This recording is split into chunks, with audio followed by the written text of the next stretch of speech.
That's the best part was the with the hand. Yeah. the thing. That's wild. Paul, what are you doing, Hoss? All right. Time to check your prostate.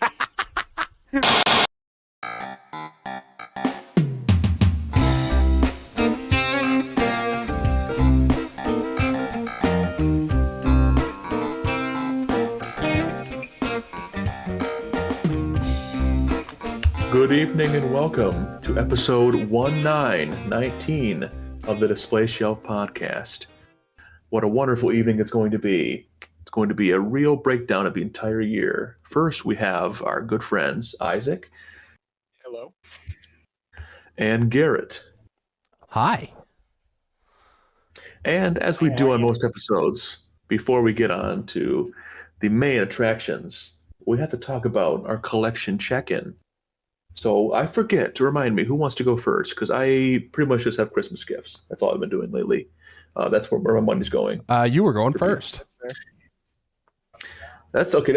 I'll go by saying it's been pretty much me purchasing Christmas gifts that I won't be specific on in case somebody in my family hears. So, or somebody in this podcast room hears. Fair enough. So I'm going to keep that secret, but I'm going to say thank you, Amazon, for existing.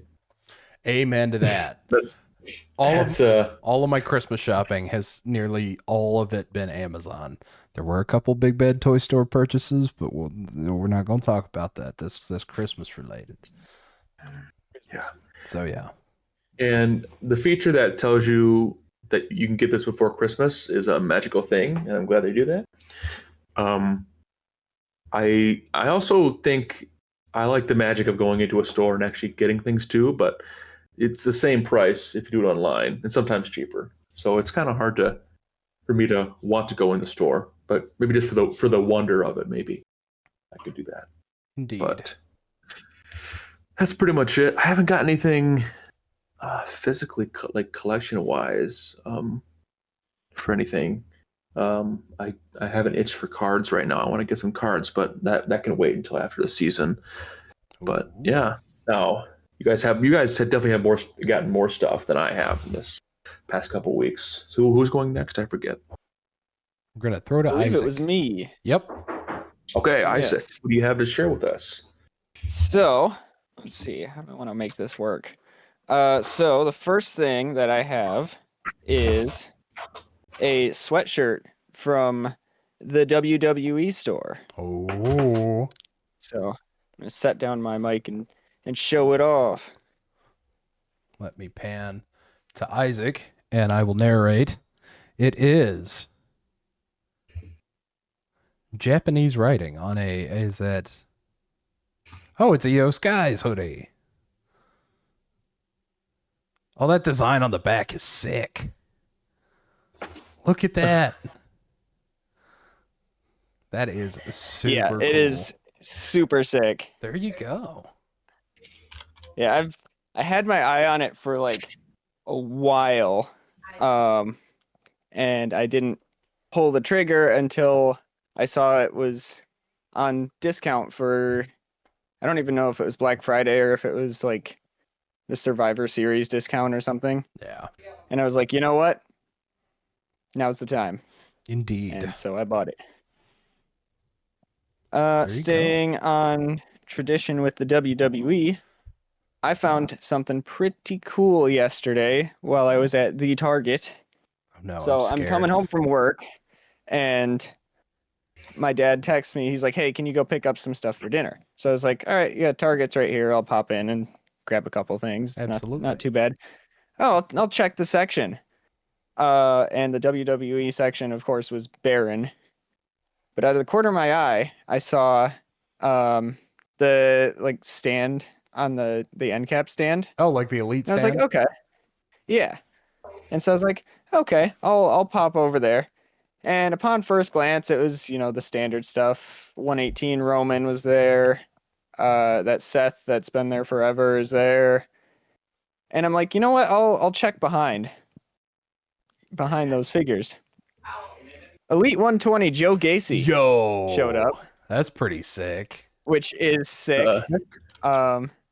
So he has the mask that comes with. It's removable, of course. Nice. But why would you not have it on? Oh yeah. Clothing and everything. So it's like, it's legit.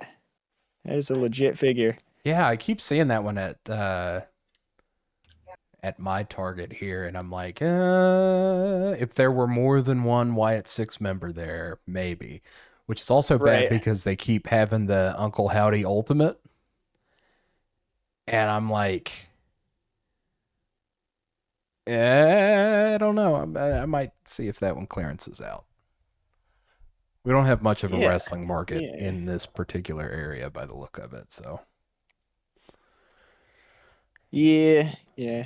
I really need to get that Dexter from, is it 119? Maybe? Elite 119? Mm-hmm. Because that is phenomenal. But I have never found it. In fact, I don't know if I've ever found any of 119 in an actual, like, not second market store. Right. Which is wild. Sounds about right, though. I did also, Jacob, you mentioned cards. The store that I work at got more Pokemon cards. And it's actually Phantasmal Flames, so the newest set. So naturally, I've opened 10 packs of it. Yeah. You opened 10 packs of it? Yeah, gosh. I did. So we have Art Rare Dugong. Ooh. Which is gorgeous. Northern Lights, bro. Yeah, that is a gorgeous card. We have Art Rare Borealis. Zacian, which is cool. Forgot to pan to Isaac. Hang on. There we go. He's full screen now. It is Aurora Borealis. Now that we're full screen. Dugong. Zacian. Oh, that's cool. Yeah, this one's actually, shout out to my boy Roy for that, because he was like, I don't even like care about Pokemon. I barely even know what it is. But knowing my luck, if I buy one pack, I'll pull something crazy. Lo and behold, he got the Zacian, and he was like, I literally don't care about Pokemon. You can have this. Oh my. It's like, sure, man. Sure. There you go. It's funny. He's the GOAT. Roy's awesome. He is the GOAT. Shout out to Roy, friend of the pod. Shout out to Roy. And then we got Art Rare Meowth, which is actually very gorgeous. Oh, that is cool. Oh, that's the one. He's in the city. I can't remember what it's called, but he's in that the city. Meowth, that one city in that one place. In that one place that I'm misremembering right now. Okay. And then we got Togedemaru Art Rare. Togedemaru.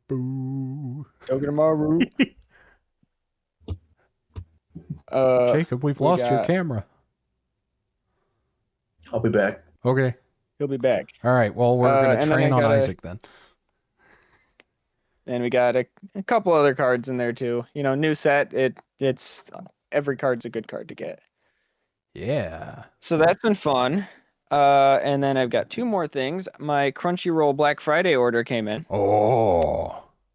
Yeah. I just communicate noises half the time now. Sorry, guys.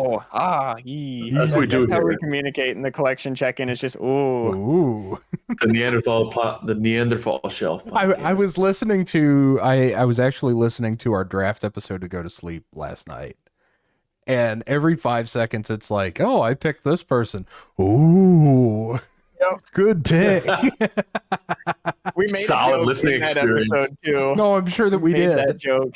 Oh. We're like, this is just devolving to ooh and oh. Oh, great episode. Go listen to it. Absolutely. Rated number one actually podcast a really good by Cavemen. Yeah. Number one Caveman podcast. Fire. Ooh. Alba fire. Ooh, fire. That's that was exactly about the point that I fell asleep. Somebody was like, all right, Alba fire. Ooh, and then I just remember drifting off to sleep. Because it was 2 a.m., not because the podcast was bad. Of course. Because it's 2 a.m., indeed. Anyways, we have my Crunchyroll order, which came in. So we have mini figure arts Kohaku from Dr. Stone. There you go. Look at that hair. Pretty cool. Pretty cool. One of my favorite characters in that show. Sword. And it's one of my favorite animes of this year. So I was like, gotta show it some love. It's, it's a Black Friday sale. It's fairly cheap. Might as well. Something that was less cheap, though, and I haven't actually taken it out of the box yet because I've been very lazy.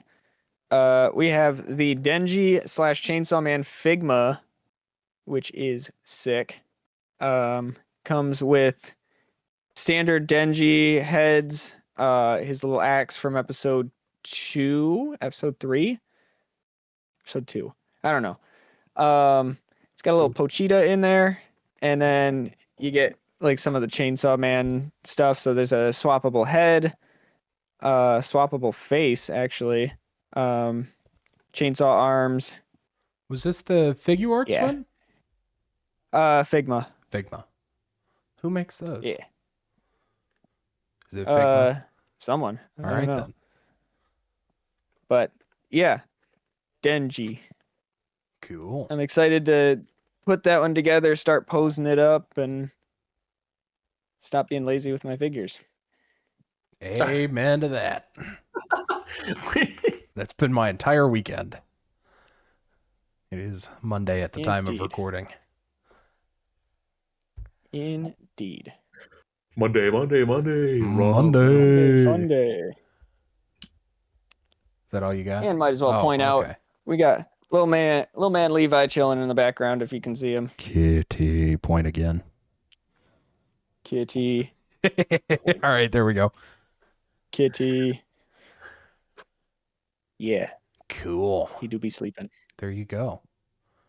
All right. That means I get to run through mine, right? Indeed. All right. So toys were a little lacking this week, I won't lie. Comic books, less so. We'll talk about it, but I'll do the toys first. Ran through our GameStop today. This is actually the first time I've been here since I actually moved here. Picked up Secret Wars retro carded The Beyonder.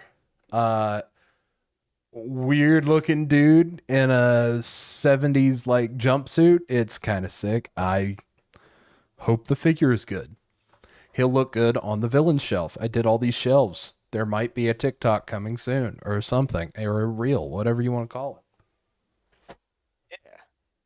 TikTok on the clock. Indeed. And from the main line of Marvel Legends, picked up the Enchantress. The glare is real. Very excited about having the Enchantress on the shelf. I'm a big fan. Is that Green Wanda? Basically. Basically. Green as Guardian Wanda. Big fan of Avengers Earth's Mightiest Heroes, the cartoon, and she played a big part in that. So there you go. I will do that one last. I think I talked about this one last week, but I can't remember, so I'll just briefly mention it again. This is DC, Marvel, Batman, Deadpool. I think this is a variant cover, but I don't know because I haven't done enough research, but I got it on a deal while I was in Charleston, so there you go. Batman. I'm going to try and move this light, so hopefully I don't get a whole lot of glare. There we go, lots of glare. Batman, issue 4, Matt Fraction run. Love the Matt Fraction run so far. Very excited to get to read this. Yeah. That's cool. That's a cool cover. Indeed, it was very cool. Have no idea what that villain is. Don't know if he's new. Don't know if he's like a deep cut or what. Picked up issues 14 and 15 of good old G.I. Joe. Part 2 and Part 3 of the Dreadnought War. Very cool stuff there. Oh. I will read those. Hopefully before I leave for Christmas. Indeed. Because I am traveling a lot. It's coming up. While I was there, speaking of Matt Fraction, his Hawkeye run, which is the definitive Hawkeye story with both Clint and Kate Bishop, comes in this new Legacy collection. I like the Legacy collection. It's a much smaller form factor to read. Makes it easier to carry in airports and planes and stuff like that. And I'm getting into the Ultimates universe right about the time that they're getting ready to end the Ultimate universe. So might as well start from the very beginning, I think, with the Ultimate Invasion issues 1 through 4. Jonathan Hickman, so guy that did Secret Wars. I'm a big Secret Wars guy. So there you go. Oh, in terms of what I'm watching, we'll kind of transition into that. Transformers 27. Love that cover with Soundwave. It is really glaring the crap out of this thing, but it's fine. It's fine. An excellent issue of comic book with no action scenes. Huh. Interesting. Very interesting. I'll switch back to the main crew now. Oh, I got cards too. I haven't opened them yet. Should I open them on the pod? Is that a new set? Yeah, this is a new set of Star Wars Unlimited. So, all right. Oh, that's Isaac. Yes. If you want to, I'd love to see what's in this set. So these are the Secrets of Power. I think it's being marketed with like Jabba the Hutt and Padme, and here's Cassian Andor. All right, I'm gonna crack this open real quick. Live on the old packs. Live on the pod. I'm gonna put the hyperspace. I'm gonna put the leader last. We've got hyperspace. Amnesty Housing on Coruscant. Cool. Defense Fleet X-Wing. Reconnaissance. The Dogmatic Shock Squad. Oh. Don't know what that is. What is that? Oh. Never mind. The dog mentality. The dog. He's got that dog in him. The Duchess's Investigators.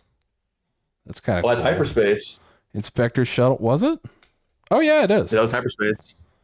Enforcer Squadron. Bogged Down in Procedure. This is cool. A Sith Assassin. Ooh. Good stuff.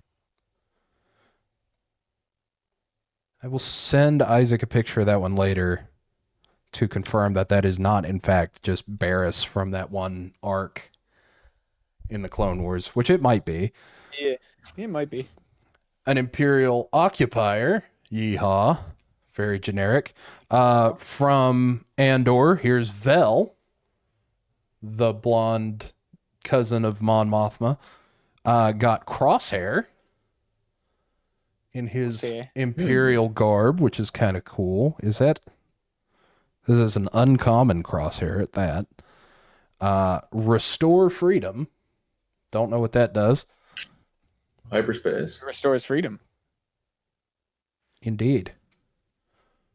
Bo-Katan Kryze, not a leader. Tough. But Bo-Katan. A hollow. Oh man. Okay. A hollow rebel propagandist. That's exactly the hollow that I wanted to get. And my leader. That's funny. Colonel Wolf Yularen. Which is pretty sick. I've got another pack, but I will very quickly talk about, while I crack it open, things that I've read this week. Finished Court of Owls, Batman. It was good. Still think that Long Halloween is the best Batman. Maybe Hush. Haven't quite decided yet. Also read, I think we talked about this one last week, Son of Dathomir, which was the Darth Maul comic. It read like a Clone Wars episode or like a Clone Wars story arc, but it kind of felt like that Clone Wars story arc didn't really do anything for the story except for kill a particular character who might not have been that big of a deal. I won't spoil, just in case. Hyperspace Mount Tantus. Oh, heck cool. Yeah. As Hyperspace base. Cool. As an Heir to the Empire lover, Definitely a hollow or a hyperspace Mount Tantus is pretty cool. I'm kind of skipping over some of these because they are some of them duplicates. Trade Federation delegates. Oh, that's cool. Whoa. Gonna go full screen for this one. Isaac, help me out here. Warrior of Clan Ordo. Mandalorian.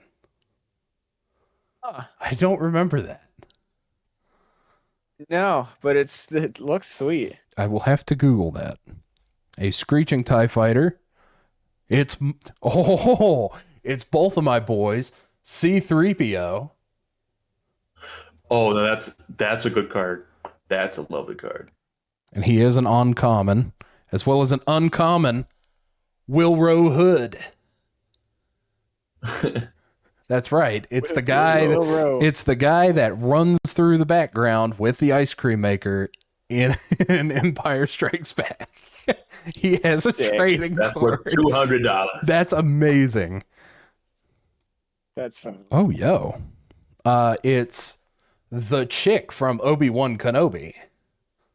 The chick. Tala. That's fire. Okay. A hollow Lost Jedi. Ooh. And a hyperspace leader. Hyperspace leader and base? Of Luthen Rail from what the heck? Andor. That is awesome. I'm actually you got very 4 happy hyperspaces and 2 packs. Yeah, man. Sheesh. We love it's like you get like hyperspace in 1 and 2 packs. You got 4 and 2? Sheesh. And we got a base and a leader hyperspace? That's harder to get than hyperspace. Oh. Yeah, man. There we go. You're hitting. We're hitting. I have no idea how to play this game yet, but we'll figure it out. I'm still trying to learn it too. One of these days, I might go. The local comic shop has like a Star Wars Unlimited night, and I might just go just to learn how to play. Somebody teach me how to play, and maybe at least if you watch a game, maybe it's like, oh, that makes sense. Maybe we'll see. Speaking of Luthen, I have been rewatching Andor for research purposes for something that we might talk about next week. As well as I rewatched Spinal Tap a couple of nights ago. I would feel remiss without mentioning the passing of Rob Reiner, the director of Spinal Tap. What else? When Harry Met Sally, The Princess Bride, A Few Good Men. He passed away. At time of recording, there's allegations, arrests, things like that. We don't have a lot of facts, so I'm not going to kind of go beyond that, but some excellent films, an excellent legacy. He will be missed. Indeed. There you go. Isaac, what are you watching this week? What you got going? Frankly, I haven't watched anything. I've been super busy and tied up with work this week. That and I have been playing a few games. Actually, that's not true. I did watch something. I watched the Clear Obscure Awards. I mean the Game Awards. And that was something, I guess. There were a couple cool reveals. I'm not going to get too excited about the big Star Wars game, Fate of the Old Republic. I'm not going to get too excited about that yet. Yeah. I'd be interested to see the gameplay, because I think that's the biggest thing that holds me back from playing in totality Knights of the Old Republic is the actual playing of the game. Right. Because it's like turn-based combat and all that fun stuff. Right. They also announced like a pod racing game too, which could be interesting. They did. That one is one they will charge. I feel like they're going to charge $60 for it. It'll be fun for 20 minutes with your friends, and then you'll be off of it. Yep. You'll be back playing Mario Kart. Yep. Back to Mario Kart. Back to Kirby Air Riders. Indeed. Yeah. There's Sonic, whatever the Sonic one is. Sonic Racing Sonic Cross Worlds. There it featuring is. Hatsune Miku. Has anybody else been? Is it just me where I'm like quasi Transformers reels and stuff where I keep getting the reels that are shipping Soundwave and Hatsune Miku, which is weird. I haven't gotten that one. No, it's wild. I've gotten that a few times. I don't understand why it's on my feed. I've hit the little 3 dots and said, "This post makes me uncomfortable." So I use that one a lot. All right. That's how you get rid of stuff on your algorithm, ladies and gentlemen. I've never had that work in my entire life. Yeah. Okay. Nice to know. Yeah. No. So enjoy your Soundwave Hatsune. I was gonna say. It's so weird. No, my Reels page has just been diabolical lately. They're so funny, but like totally not something I can talk about. Not something that we can talk about on the pod. No. Oh my. Speaking of Reels, though, our first one on the DisplayShelf Instagram has dropped. Whoop whoop. Whoop whoop. It's doing numbers. It's doing numbers. Of course, the thank you Cena post. Indeed. So go take a look. It's a video that I took when the 3 of us went to see SmackDown in good old GR back over the summer. Indeed. So, indeed. So yeah, the Game Awards, which I'm gonna fight Jeff Keighley because at the very end, right? They lead up to the big final reveal, right? And so he's like, you know, sometimes in the final reveal, we just do like we show a quick teaser of something that's like 8 years away. And so I'm like, oh my God, they're gonna show more of Elder Scrolls 6. Cause like, I don't know exactly how many years it was, but it was, you know, 7 or 8 years ago now, I feel like, where they were like, yeah, now in production, Elder Scrolls 6. So I was like, oh, they're finally gonna drop a trailer for it. Sick. And then he's like, from the studio that brought you Titanfall and Apex Legends, here's this really awful looking hero shooter. It's like, you gotta be kidding me. Bruh. Well, hey, at least we weren't. At least they, you know, at least they, like, people were saying, "Oh, we're gonna get a Half-Life 3 reveal." I'm like, guys, no, you're not. Right. Stop. Yeah, I don't know where that. That's not gonna happen. That's not gonna happen. Like they were hoping so badly. I mean, it'd be great, but not a chance. That's never coming out. Never. Yeah, I don't know where that they were huffing some serious copium.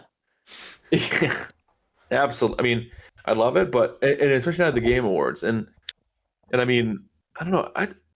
The Game Award, it did seem like maybe I'm getting older, or maybe I'm getting unk status, but a lot of the games that were announced, I'm like, you know, I wasn't really too enthralled with. But I feel like in the past, it's been like, oh my gosh, I can't wait to play this. But I think maybe I'm getting unk status or something. I don't know what's going on with me. There was a couple in there that I was like, oh, that looks sick. They kept talking about a game called Phantom Blade Zero, and I was like, what does that even mean? Yeah, I keep hearing about that. I've never heard of that. I thought, was that the one? Yeah. I heard tell. I have not watched the Game Awards. Don't know any of the teasers. I heard tell about one where the concept of the game is like this old platformer character gets plunged into modern video games, and it's all this meta type humor and stuff like that. Is that one? Yeah. No, that's a different game, but that looks hilarious. It looks great. I have not seen the trailer, but it's something like that. I'm Googling it. Yeah, that looks awesome. I will be playing that. Looking forward to that. I mean, there's always good things that come out of it. There's always hidden gems that we don't think are going to be good when they reveal, and then you play them. and they're really popular. I mean, there's been some games like that for me for sure. But yeah, I don't know. I mean, I think it's kind of like, because right now I'm kind of waiting. Like, we got 3 more days from recording here to the Steam sale, and I'm kind of like, okay, what's going to go on sale? Oh, and I'm hoping that be a lot of big games. I'm always liking Steam sales, man. But it's called big, Badgerborn. Yeah, that'd be fun. Good. Yeah. Oh, Badger. Yeah, Badgerborn. Yeah. I always like those. Like, I might have to get Battlefield 6 or something, or I might have to get, I mean, Kingdom Come Deliverance 2, maybe I'll get that, because that was a Game of the Year nominee. And I like RPGs, so that might be. Yeah, I've heard that it's like super like in-depth RPG. Yeah, which I'd like. So I'd be down to play that. And I've been playing Arc Raiders a whole bunch. That's my current addiction. Ah, yes. That's fun. But yeah, sorry, go ahead. You have anything else to say for watching? Not watching, just playing. So season 5.5 Arrivals just came out. Rogue came out. Yeah. She's kind of trash, but she's very fun to play. She's kind of trash. Maybe we don't understand her yet. Maybe we'll understand her kit. Maybe. But see, the thing is like she doesn't do enough damage. And when I have a season with Emma Frost, Magneto, Venom, Hulk even, I'm not going to pick Rogue, who doesn't have a shield and just kind of is a brawler that doesn't do enough damage. But she's fun to play. Just the characters that have more than 5 abilities, 5 combos, it's like, okay, my brain can't process that. My brain cannot allow that to happen. Let me lock Phoenix and just like get 3 abilities. It's like, okay, I can deal with that. My Unk can deal with 3 abilities. My brain can handle it. Aim, shoot, and then use speed boost. I can deal with that. That's how you do it. But Coming it is from fun. The guy that was playing Wanda yesterday. Oh, she is point and click adventure game. Yep. Oh, why? Yeah. But then we also had the DLC of Pokemon Legends ZA, which I haven't played a whole lot of the DLC because I was too busy still shiny hunting my Froakie that I talked about a few episodes back. But unlike John Cena, I did not give up on my goal. And I got my shiny Froakie after 26 phases. 26. It's a lot. To explain what a phase is for non-shiny hunters. Thank you. So phase essentially, so I'm looking for the shiny, right? But there's other Pokemon that also spawn. And so a phase is counted when one of those other Pokemon is shiny. And not my target. I phased 26 times on this stupid Froakie. I have 10 Phalanx. I don't need 10 shiny Phalanx. Oh my. 10 shiny Phalanx. But I also have a shiny Greninja. So it was all worth it in the end. Oh my. There you go. It's worth it. There we go. So that is my week-ish. Indeed. Jacob, what have you been playing, watching, and reading, my friend? I have a sort of a mixed palette for watching this week. Ooh. I have the luxury once again still of having the ESPN bundle plus Disney and Hulu, which is a beautiful thing that I love. Nice. So I have been watching a whole bunch of Court Cam. I'm addicted to that show. Love Court Cam. I'm addicted to that. I love that show. I watched the Christmas special, the Family Guy Christmas special this year. It was like it was a parody on Hallmark movies, which is kind of funny because my mom likes Hallmark movies. So it's kind of funny to see the parodies and stuff, like the jokes they do. I mean, it didn't hit, and then I went back to watch season 10 and before of Family Guy, and that hits. But the newer stuff didn't hit for me. I don't know if maybe it's just because I don't get the jokes anymore. But I kind of like the old stuff was still really funny to me, so I watched that. And then I watched what else did I watch? I didn't watch any Gordon Ramsay this week, surprisingly, but it'll be back on the menu, I'm sure. No question. Menu, get it? That was great. Excellent.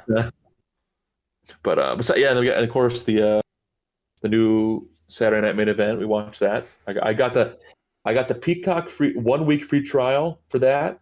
Then I canceled it right after the show. There you go.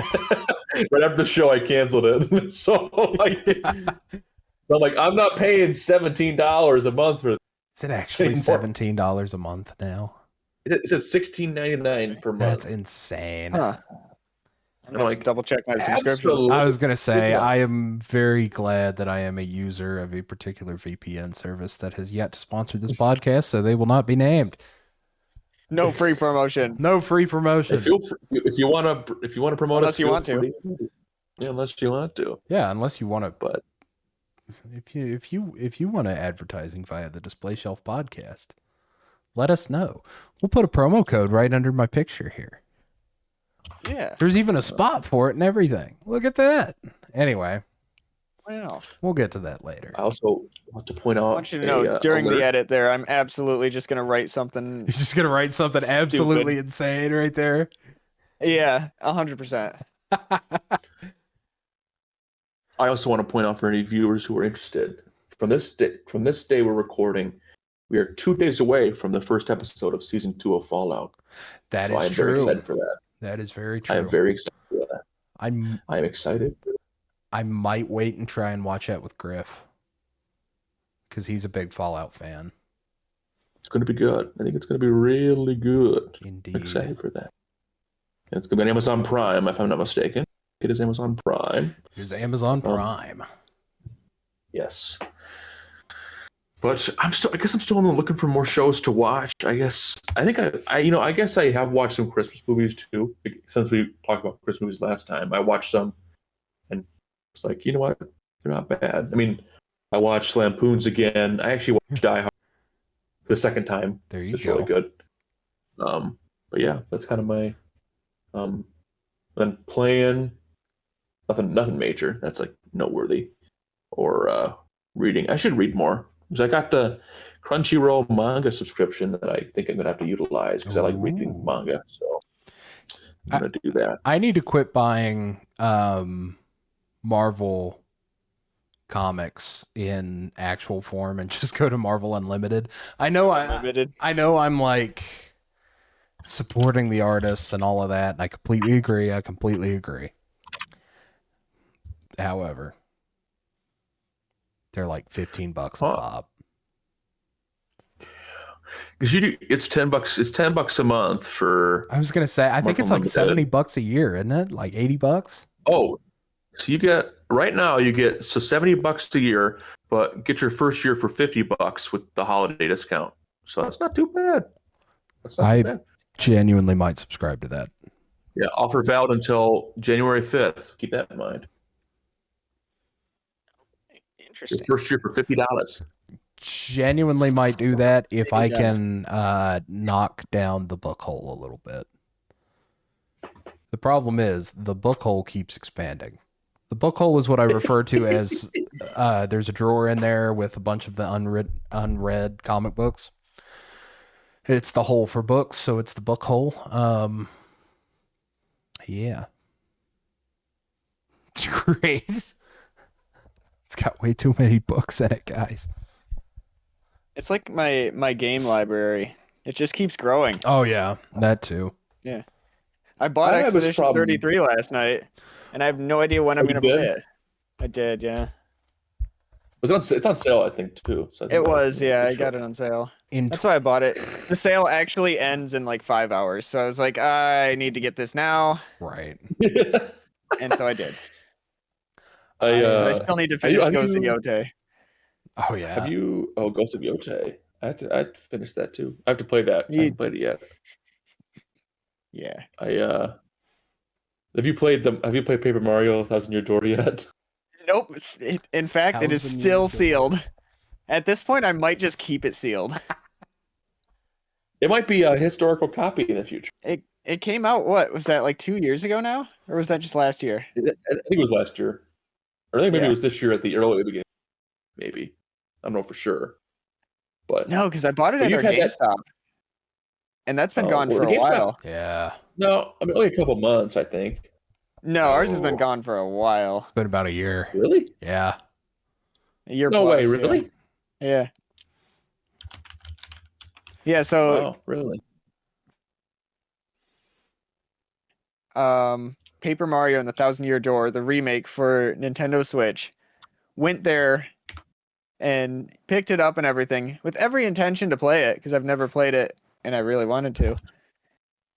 It's still sealed. I have not taken it out of the package. And at this point, it might stay that way. Who knows? Could be. That's kind of funny. I mean, to be fair, I mean, I have a problem with the game backlog, where I have this issue where when I want to play a new game, I also am like, I don't want to play this because it'll take a while to get into. I don't want to play this right now. And it's like it's a never-ending cycle where I want to play a new game, but I'm like, I don't know. I think I'll just chill here and play the same old stuff. That's kind of my dilemma. Mine is similar. It's like I really want to play all these games. Like I'd love to, really get in depth with the story of Expedition 33 and all this, but at the same time I also have to start a new game, and the start of a lot of games is just such a slog because it's like, all right, learn how to play. Here's an introduction to everything, and I'm like, I don't want to do that. It's so true. Yeah, but that's and it just came back. Good Lord. Yeah. But that's kind of been my my check-in right there. So cool. We're gonna take a quick break for some technical stuff. All right. After some technical difficulties got ironed out, and I got me a Pepsi. And I got me that Sprite cranberry. Hang on, we're a drinks podcast. Yep. So Pepsi, Sprite cranberry. Jacob, what you drinking? Water. Lame. Nah. Boring, I know. That's boring. I had a Mountain Dew earlier, so you know what? I'm sorry. I had a Mountain Dew. Are you slapping a purifier on that water, or are you drinking it raw? Drinking it raw from the fridge. There's got to be a filter in the fridge, though, isn't there? Yeah, it's filled in the fridge. There you go. Now, when was it last replaced? That's a good question. That's a different discussion. It tastes good, though. It's pretty good. It tastes like character. First thing I did when I moved out here was get one of them Brita pitchers. Phenomenal. Excellent water. Solid idea. Those are nice, yeah. Oh, I've even been. If I got one of those, I think my water I might get blown away by how it tastes. It is like it's got a good taste to it. I'd be like, I was drinking this garbage the whole time. We're talking about the taste of water here on the Display Shelf Podcast. We really let ourselves go.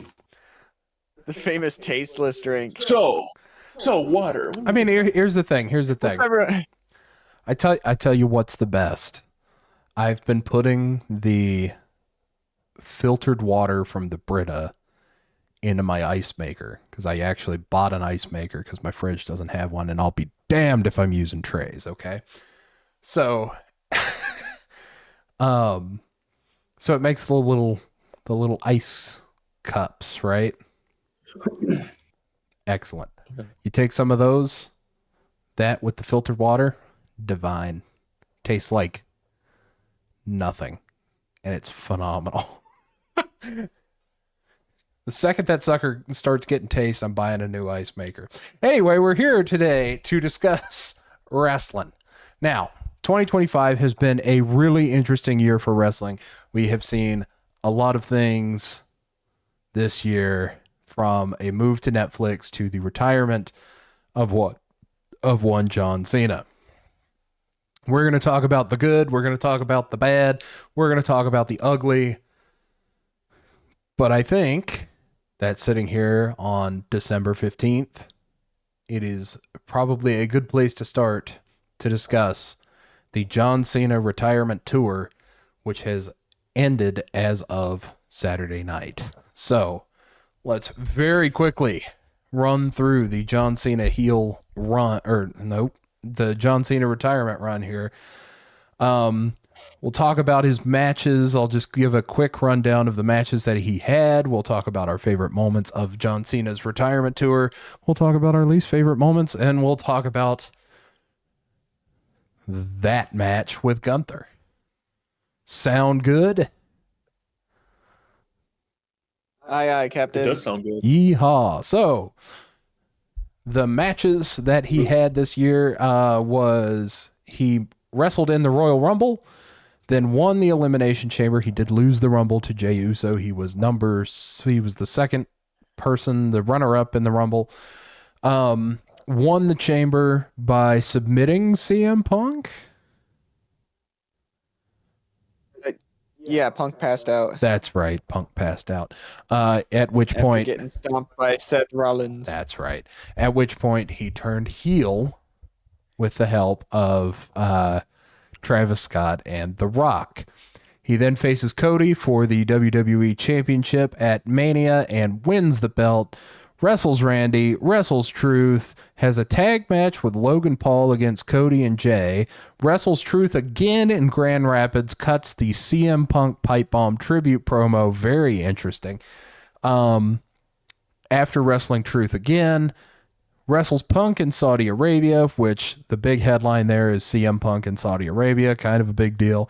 Wrestles Cody again. After turning face, drops the title to Cody. Then we see Cody and John Cena versus Drew McIntyre and Logan Paul. Then he faces Logan Paul. And then there's a Sami Zayn U.S. title open challenge, which ended via DQ. He got squashed by Brock, had a banger with AJ, beat Dominic Mysterio for the IC title, had a pretty so-so trios match on Raw with the Judgment Day, Sheamus, and Rey Mysterio. Dropped the IC title back to Raw in a pretty decent match at the Survivor Series and tapped out to Gunther at Saturday night's main event. Guess that's probably a good place to start. I initially absolutely despised it. Right. Going into this match, the one thing that I didn't want to happen was for John Cena to tap out.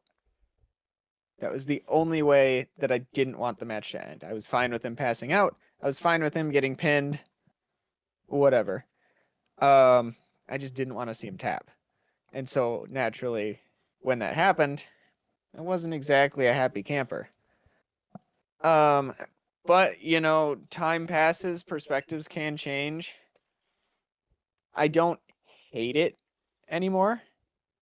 I understand what they were trying to go for with it, where, he wasn't tapping out to give up. He was tapping out because he knew it was time to let go. More so, it was, I'm going to tap, I'm going to let go of this part of my career. But at the same time, I still don't like it. Yep. Because you take the man whose entire brand has been about hustling, giving 100% in everything that you're doing, right? Yep. And never giving up. And, in my mind, if you're going to be someone that's built your brand on hustling, you fight until the end.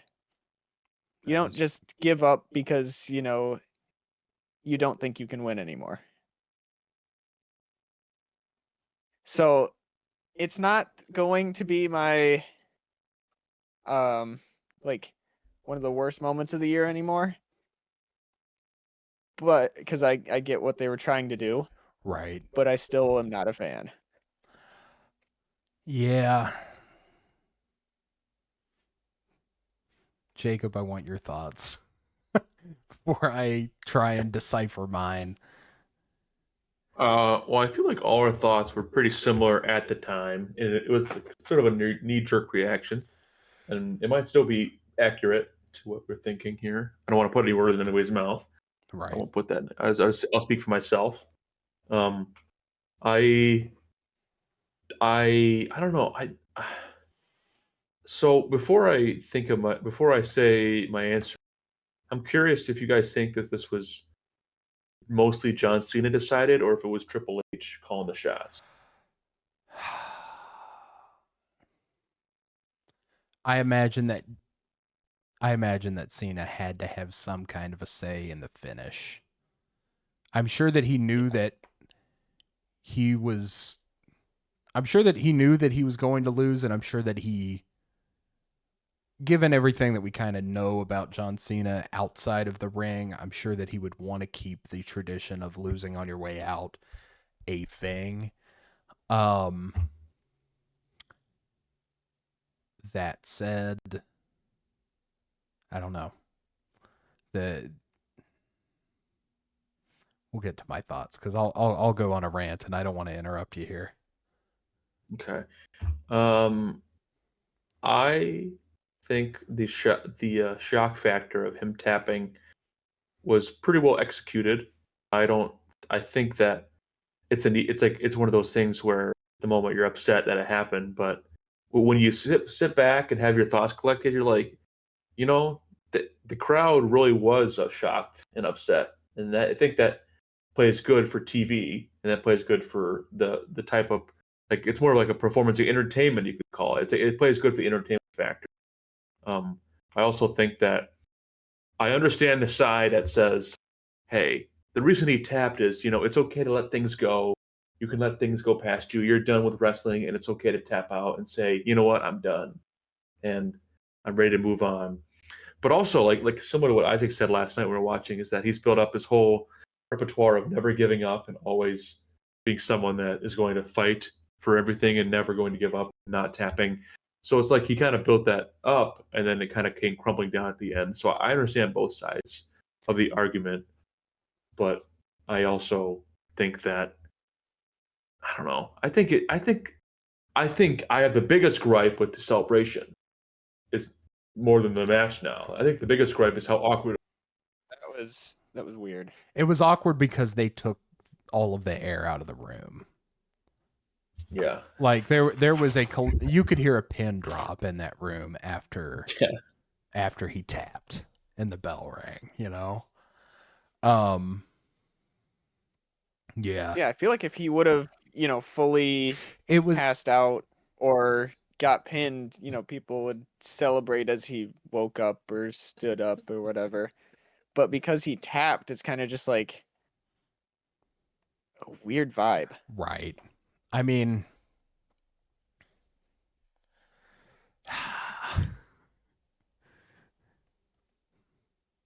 Jacob, do you have any more thoughts before I very casually steal the floor here? I'm going to let you ride. You ride. I agree with this, with almost everything on paper. I think Cena should have lost. Again, time-honored tradition to lose on your way out. I think that he should have tapped out to Gunther. And yeah, I think that the match was agented improperly.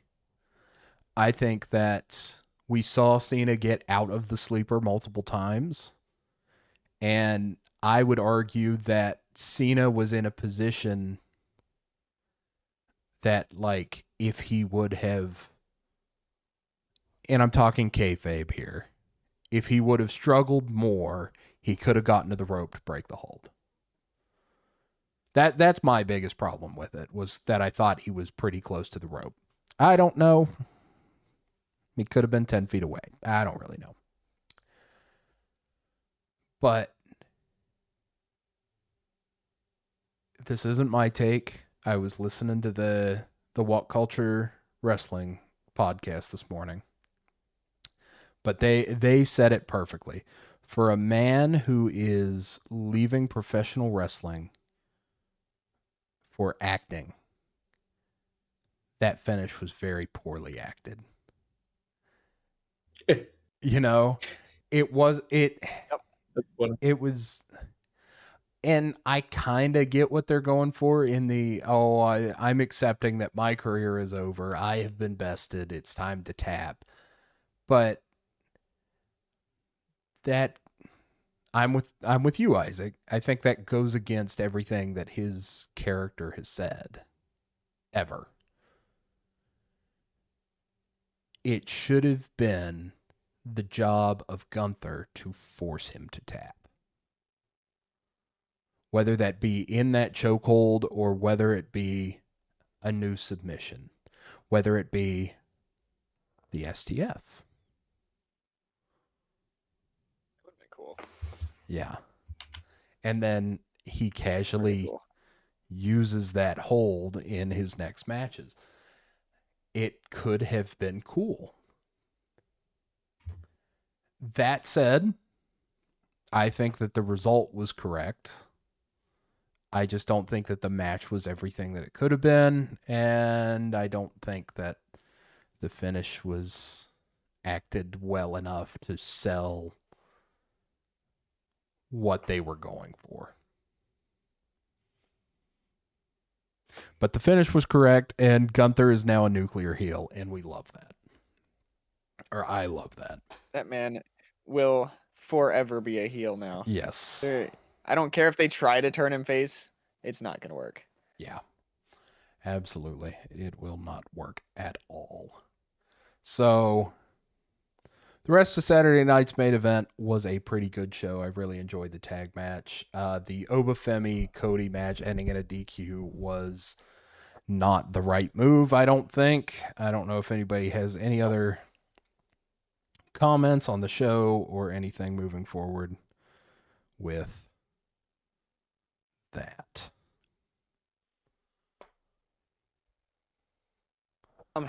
I mean, first of all, Sol Ruka's amazing. Yes, that was a good match. That was a good match. That was a good match. It was a really good showing for Sol. They ended up getting a really good Soul Snatcher out of it. Yeah, it was pretty good.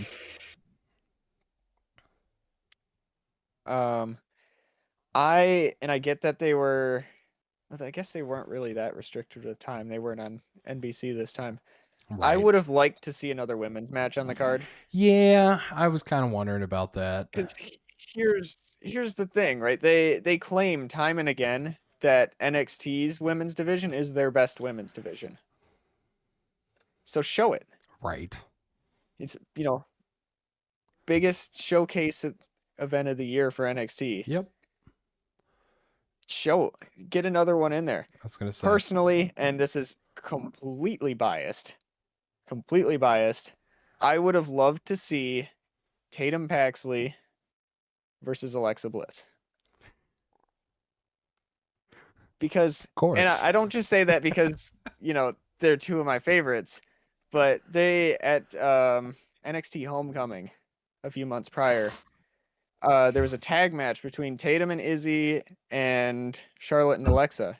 And when Charlotte and Alexa were in the ring, or not Charlotte, when Tatum and Alexa were in the ring, it's phenomenal. Absolutely. Plus, they both kind of have that creepy gimmick, kind of. Creepy. Yeah, so I feel like that would have been a good match to have, or really just any other women's match would have been fine. But right, the matches we got were good, aside from the finish of the Cody Obo one. Yeah, that tag match. Oh my gosh. Okay, no, I want to point this out. That tag match was utterly phenomenal, and Leon Slater was the star of the show. Yeah, he's great. As much as Javon Evans was really good in that match, and they played off of AJ and Dragon Lee perfectly, Leon Slater, dude. I hope, and again, I was hearing this on Instagram because I'm not on the tweeters. I'm hoping that they're building to AJ versus Leon Slater for the X Division title. Whether that be that first TNA episode on AMC with the TV deal. We'll see, but that's got to be a good one. When AJ trips on the top rope, I think we were all thinking it was a work because Leon Slater just comes through and pins him. But no, according from the reports that I've seen, that was not a work. He legitimately slipped on the top rope. That wasn't supposed to happen. And Leon was just like, oh, well, we're going to pin him because it makes sense within the match. Really good recovery. And it makes it to where if he's, not good, then that's the end of the match. Right. And excellent on his part, professional wrestling wise. And I don't think, and I'm not the only one that I think says this on the old internet ski. I don't think that a lot of performers from the Performance Center would have done the same thing in that scenario. I think they would have been like, what do I do? Yep. So you got to think, Leon Slater's 21. He's 21 and he's young. He's a youngin'. And he's very young. He's been going all over the place in terms of indies and everything. So he's getting his reps in front of people. He's getting his reps in with some of the best performers in the world, not only in TNA, but across the world.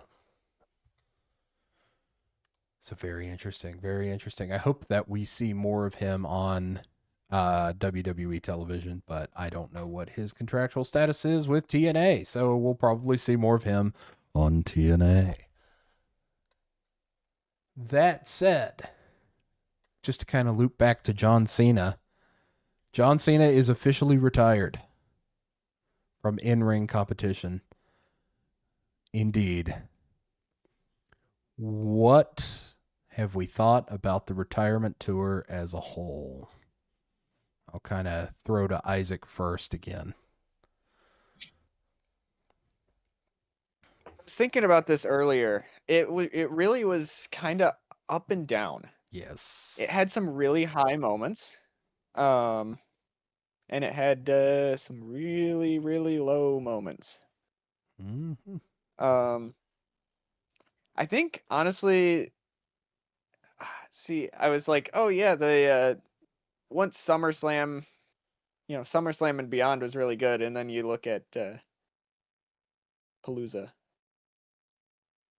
And then that kind of messed it up.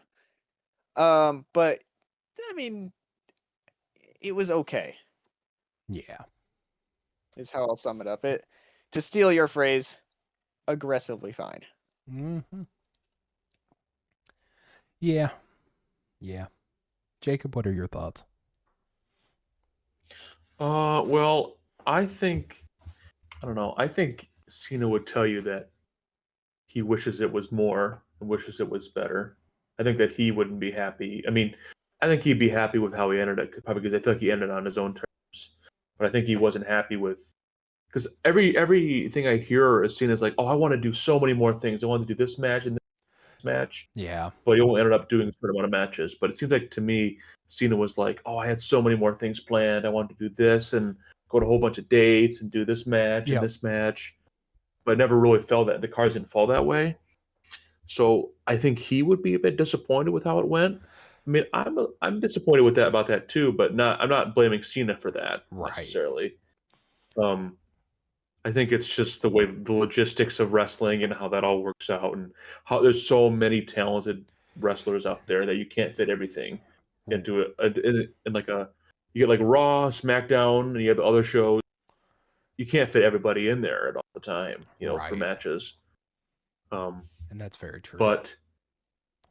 And I warmed up to the heel thing. I kind of like that. I think seeing it in person when we went to Grand Rapids was kind of a big thing for me to change my mind on it. Yeah. I warmed up to it at the end, but they kind of didn't. They kind of just threw it away, which is a bummer. I wish they would have kept it going a bit longer. I think that you didn't have time to really marinate with the heel turn.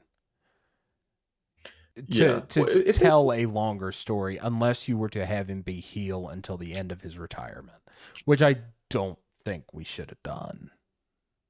No, I'd say that maybe like 2 weeks before or a month before, kind of go back to normal. But I think, I mean, you can never predict when you're going to retire. I think sometimes you wake up one morning and say, you know what, time. Sometimes you know longer in advance. So if he knew like 2 years in advance, we could do a lot more cool stuff. Yeah, so from what he was saying, and I've been watching some interviews over the past couple of weeks, and so according to him, he was originally looking at like I think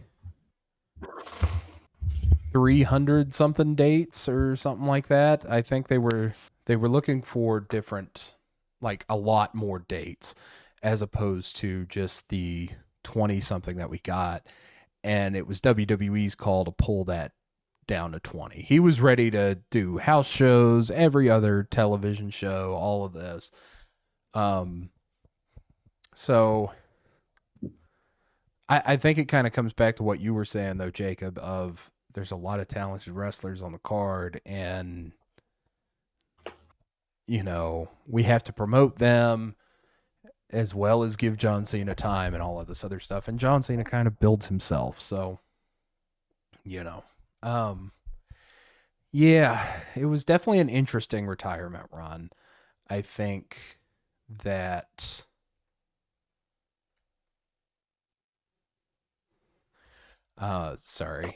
checking lots of text messages.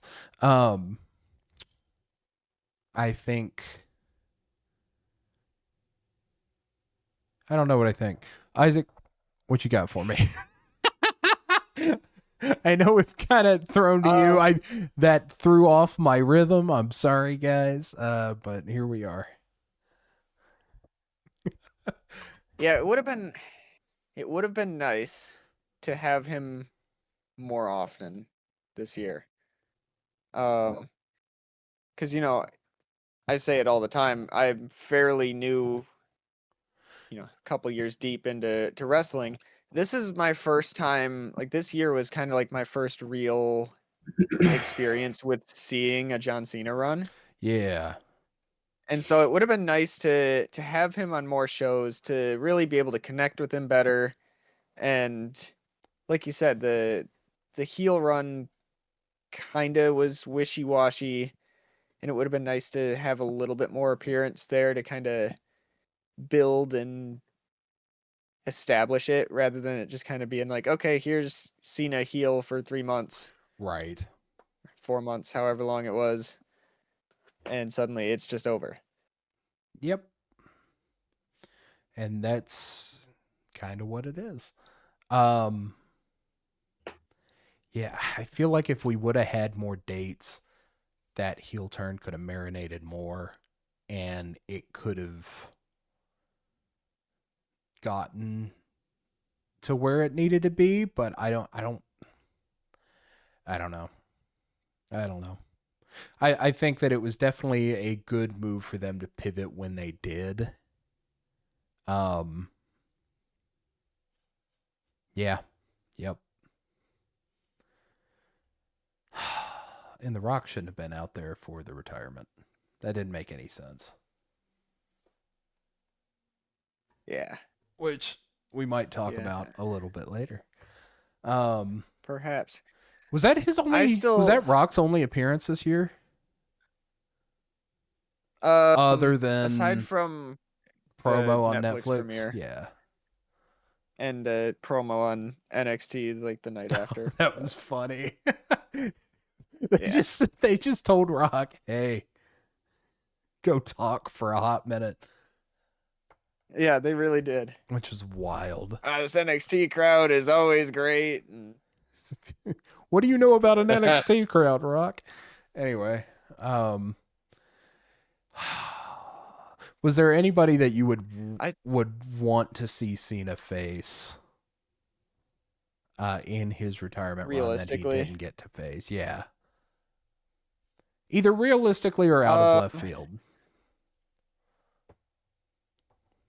I mean, I don't think it would have been great match quality wise, but I think having Edge as one of his opponents would have been really nice. It probably would have stunk. I was gonna say it would have been a bad match.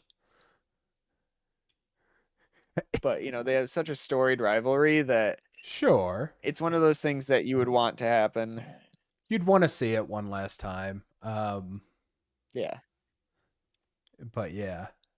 I mean, Edge is consistently pretty bad over at AEW. So yeah. So when people were campaigning for that, I was like, let's not and say that we did. Right.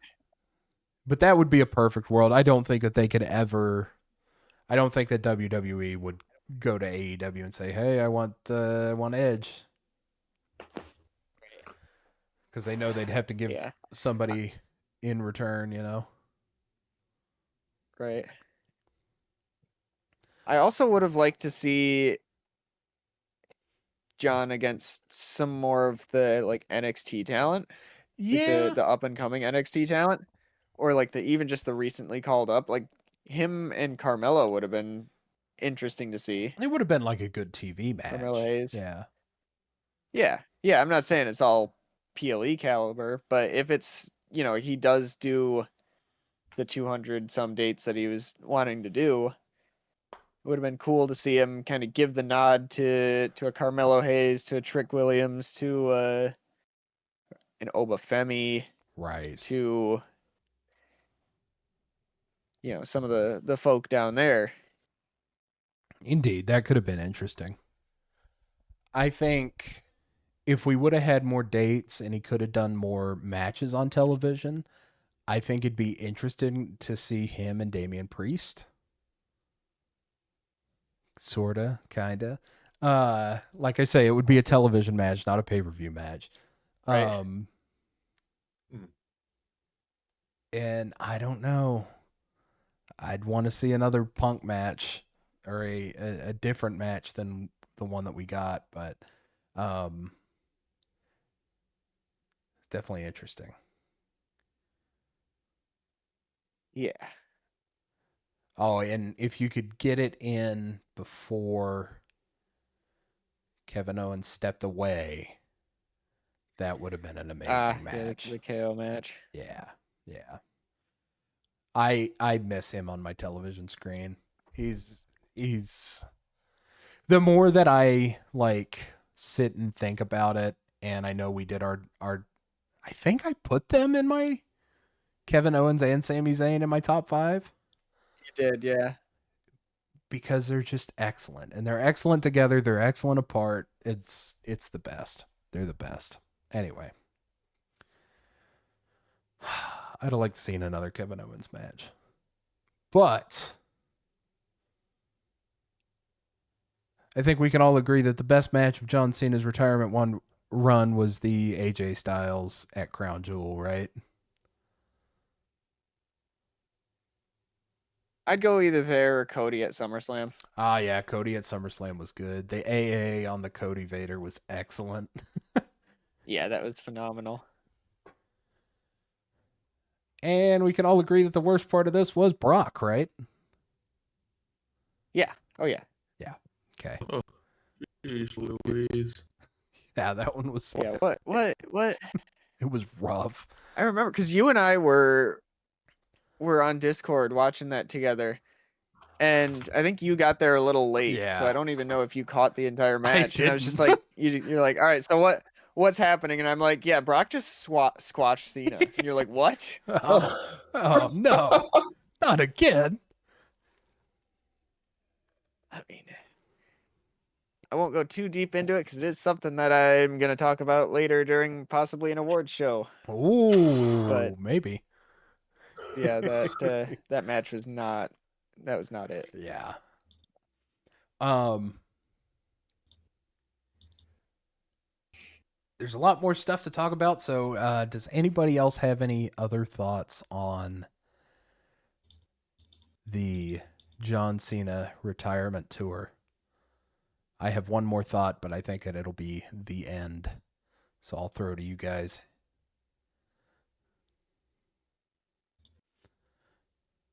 Good?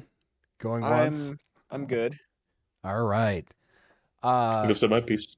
I will just go ahead and say this, and I've kind of talked about this probably on our top 5 wrestlers podcast, but I do feel a need to address this, that the DisplayShelf podcast would probably not exist without John Cena. What I mean by that is that in 2017, my brother and I were incredibly bored, and we had absolutely nothing to do, and Mom was looking at Retail Me Not or something and found really cheap but pretty decent, because the event center there in the next town doesn't have a bad seat.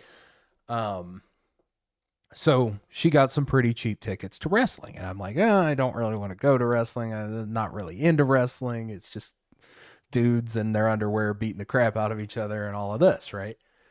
But there's nothing else to do, and the main event is John Cena, and I want to novelly see John Cena, because even if you weren't a wrestling fan in the early 2000s, you knew who John Cena was. He was the guy. So we go and Griff and I get introduced to professional wrestling for the first time, and see wrestlers like The New Day and the Usos and Randy Orton, AJ Styles, Kevin Owens, the Bludgeon Brothers at that point, as well as John Cena, Samoa Joe, one of my favorites because of what I saw at that house show. So after that, I was like, oh, this wrestling thing's kind of cool. And I would just kind of keep up with it over the years. And if I wouldn't have gone to that house show for John Cena, I wouldn't have got into wrestling. And I don't think we would have done a podcast if none of us were into wrestling. So, yeah, there you go. I mean, frankly, I don't know if we would have been as close of friends. Yeah, I know.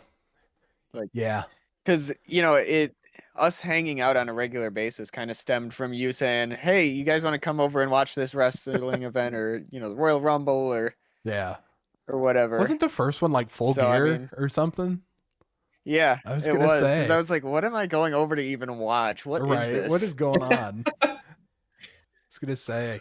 I'm just going over because he invited me. I don't even know what I'm supposed to be watching here. Love the game. But, yeah, so there will always be a soft spot in my heart for John Cena. So as much as I have criticized John Cena in his retirement run and elsewhere, I wish John Cena a happy retirement. Thank you, Cena. Indeed. I'm excited to see what else he does with Indeed. With the I guess with like acting and such, because I got to see him in this newest stuff. I haven't seen any of it yet, but I want to. Indeed. He's become a meme yet again, by the way. I'm sure that we've all seen this. Him dancing. Yeah, maybe. I think I know which one you're talking about. Yeah. Yep. Oh yeah. That's funny. I have seen that for sure. That's great. Well, it's time for our clickbaity question. The John Cena retirement run has ended, and wrestling has happened in 2025. Gentlemen, is the professional wrestling boom of 2024 officially over?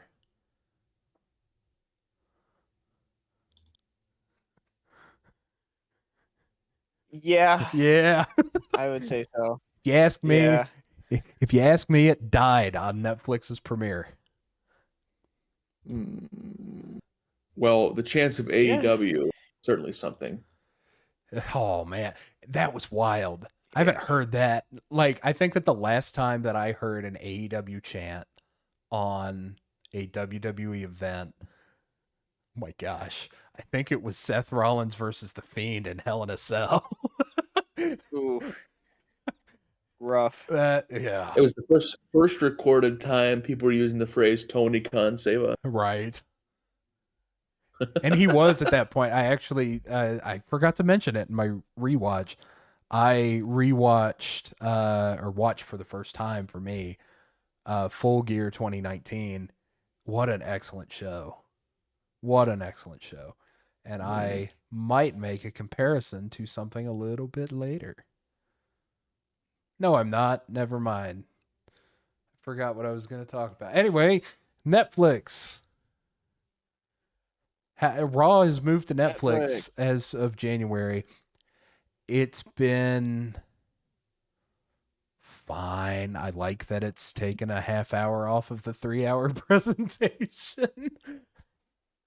They've kind of nailed the sweet spot with that 2.5 hour. Sure. In terms of the format of the show, sure, but I still feel like I don't know, the creative this year has been very rough.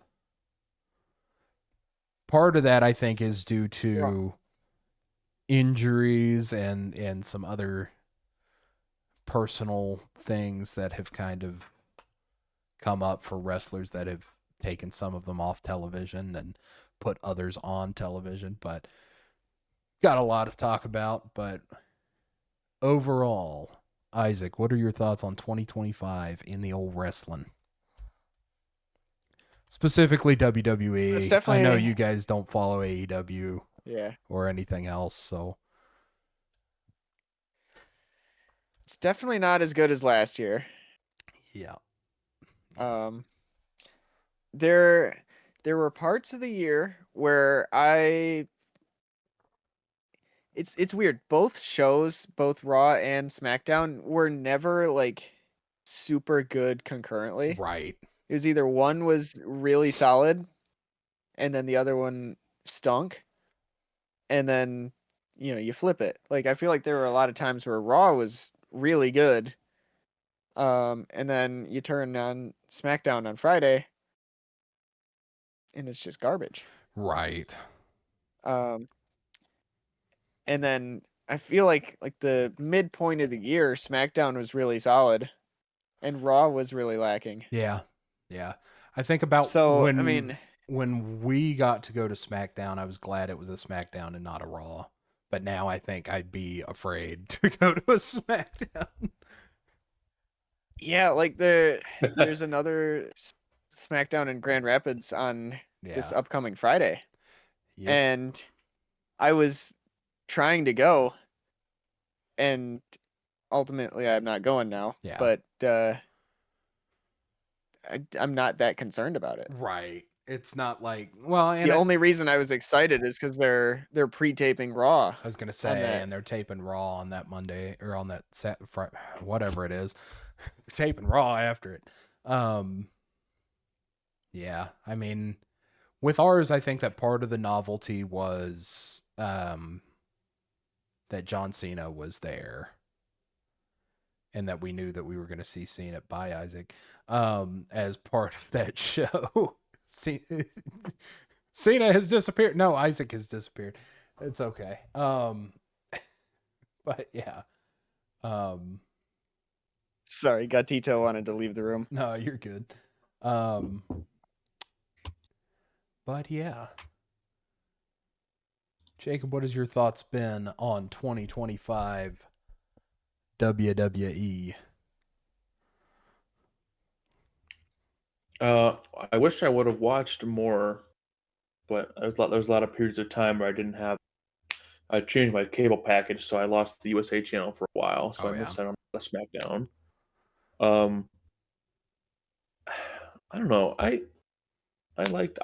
think I liked it more because I understood it more than last year. Last year I was a newbie fan. Yeah.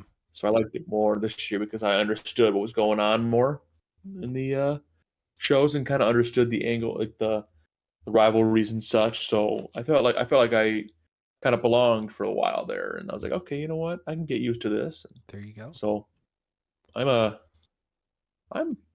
happy with how the year went. Good. I am curious how they can go I'm curious what they'll do next year. I feel like they probably, I don't know, they'll figure something out, I'm sure. But I think that the the quality of wrestling next year needs to take a step up. And I think it could. Yeah, I agree. I think it's been it has definitely been a year of highs and lows, I think, in wrestling as a whole. Not even just with WWE, but with AEW and stuff like that.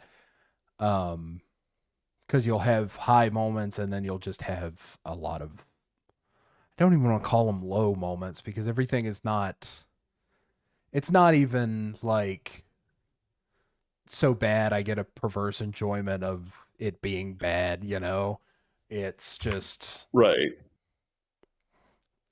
It's aggressively fine. Everything is mechanically sound, but is not. Yeah. So he said what he thought. I hope they turn it around in 2026. But I'm concerned about the especially WWE's booking this year. Like AEW's is fine. I wish they would do some things different, but whatever. I'm not as invested in it as I am WWE, honestly, anymore, which is a shame. But yeah. So I'll just kind of run us through some highlights of the year, and we'll talk about some things. Jey Uso. Oh, where's his chair? Jey Uso and Charlotte Flair won their respective men's and women's Royal Rumbles. Jey Uso would go on to defeat Gunther in the opener of WrestleMania 41. Night 1? Night 2. Yeah, that was the first match. Yeah, that's what I thought. And then Charlotte Flair would lose to Tiffany Stratton after a moderately shoot-filled feud, which was covered on Unreal. So these days I'm wondering how much of this stuff is legitimate shoot and another level of kayfabe. You know what I mean? Yeah, I mean that's a discussion we've had a lot. Yeah. Is what is real and what's not anymore. Yeah. And it's hard to decipher that, I think, because it's like, I feel like the Seth Rollins, and we'll talk about that, the Seth Rollins fake injury for the cash-in, I feel like that was almost exclusively done for the Unreal Season 2 that's coming out on the 20th of January. So, yeah. That's my thoughts on that. But anyway, Jey Uso, Charlotte Flair won the Rumbles. We did not talk about the Rumbles on the podcast. That was our unaired pilot episode of the podcast that was there. Will probably never see the light of day, but that's okay.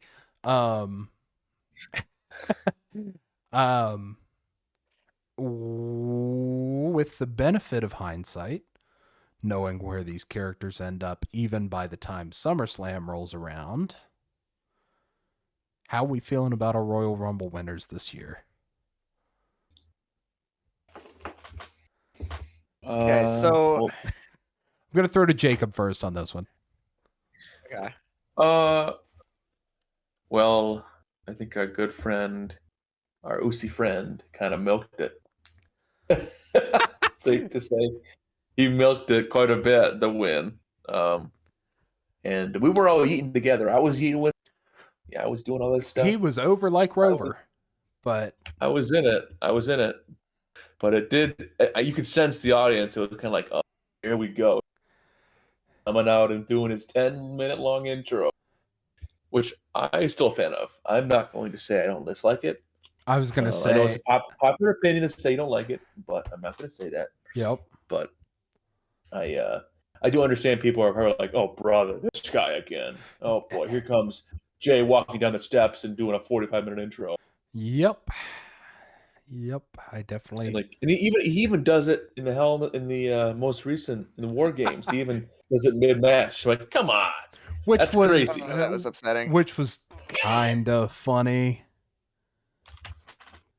But whatever. And then I know Isaac surely has thoughts about the women's winner. I don't want to say I'm disappointed. All I'm going to say is Nepo baby is all I'm going to say. I got to remember who all was actually in that match.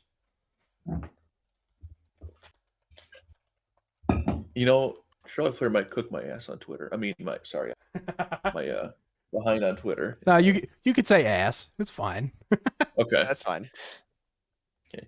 She might cook me on Twitter if this ever gets to the point where Charlotte Flair sees it. She's like, who's this loser?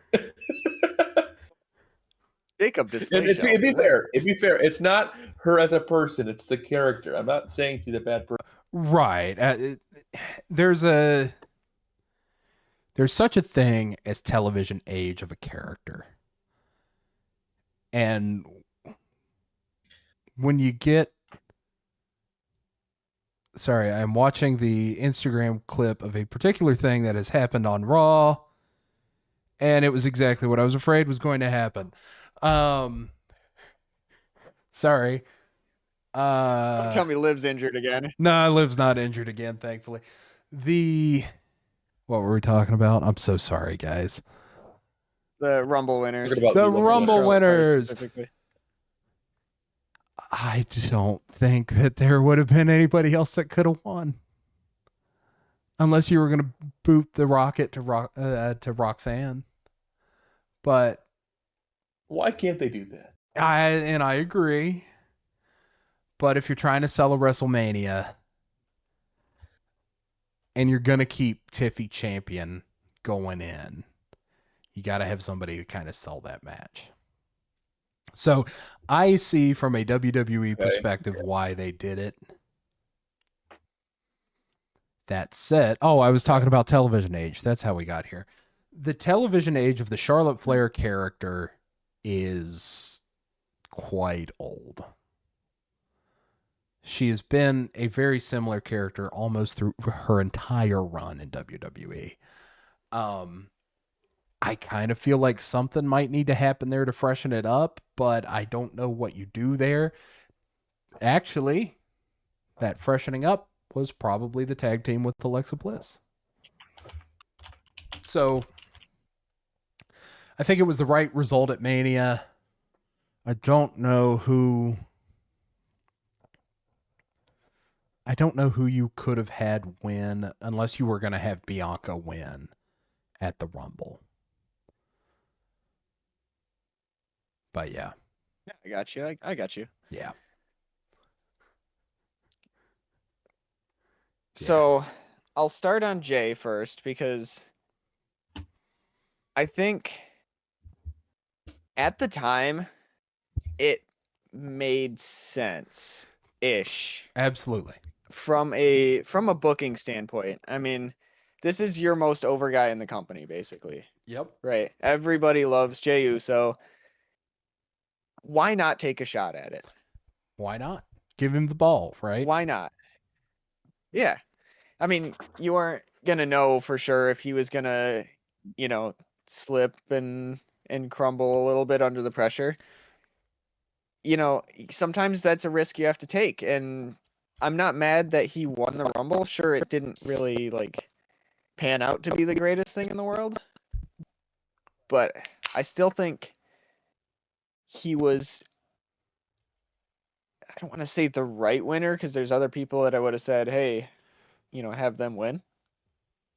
But I'm not going to say he's the wrong winner. I think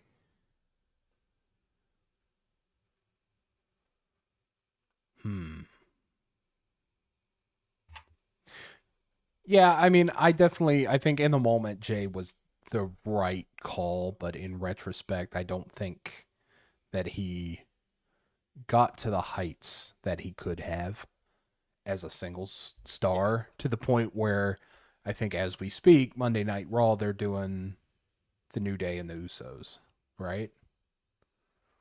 Yep. So,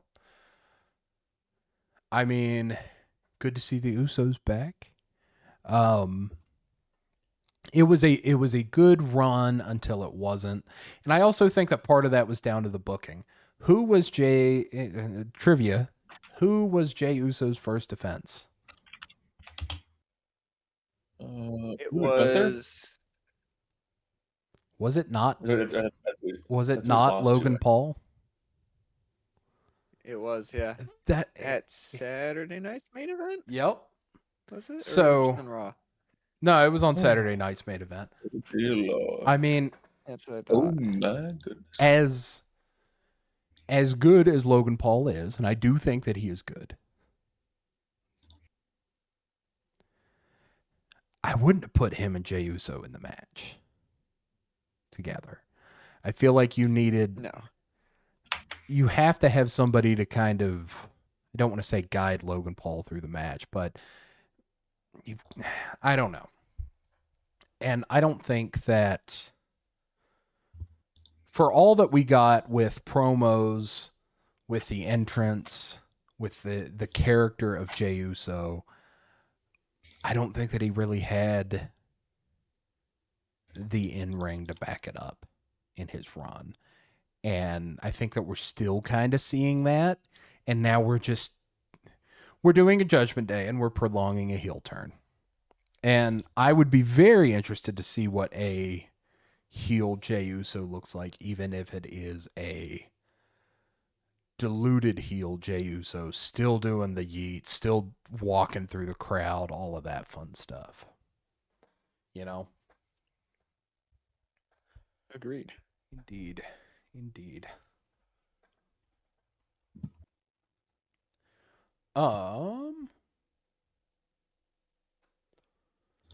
And then, Isaac, what were your thoughts on Charlotte Flair? Did you have anything there?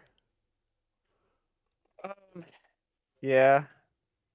I don't want to keep those to yourself. No. This is a podcast. It's not even that. Like, I don't know how to vocalize how I feel about it. We'll put it that way. Because, like, at the time, not a fan. Didn't like it. Knew that it was going to happen. Right. Didn't like it. Yeah. I was fully riding the Io Sky train. Yeah. That was my pick to win. And I still, it's tough because like she was still in the title match at Mania. Right. But and I've spoken about this several times. I hated that build. Oh, that was I think that the build to the triple threat was one of the worst builds that happened this year. Yeah, outside of the title match between Rhea and Io, where Io won the title on that random Raw. Yeah. That was great. And then everything that followed was put it in the dumpster. Indeed. So having Io win the Rumble, you don't have to deal with that build. Right. But then you also don't get that match. So, it's kind of... Yep. It's tough. I don't know. I really don't know, without playing favorites, who I would have had to win. Right. The Women's Rumble this year. Yeah. I just don't like that Charlotte came back and won. It's like, hey, here's your first match in a year. Enjoy. The Rumble. Will you dangle this above your head? Well, feel free to take. Okay, but they did the same thing with Cody first time around. He comes back from that's true. tearing off his old pectoral there. I was getting ready to say something else, but I can't remember if you have to censor that on the podcast or not. Pectoral. The pectoral. Play it safe. Play it safe. Play it safe. I really want to say anyway. But yeah, I mean, it was a very similar situation. I think that I don't know. I think it has to do with the television age of Charlotte Flair's character. And just at that point, she was coming back as the queen, trying to be a babyface, and then they were like, nope, okay, we'll put her back heel. We don't like you. And now we actually do get a babyface turn when her and Alexa team up. So there you go. Indeed. There you go. There you go. There you go. That was followed quickly, with Bianca and John Cena, Bianca Belair and John Cena, winning the Chambers, the Elimination Chamber in Canada. Toronto? Yep, Toronto. Yes, it's the last time that John Cena was allowed in Toronto. John Cena's no longer allowed in Toronto. He's not legally allowed back there. Never.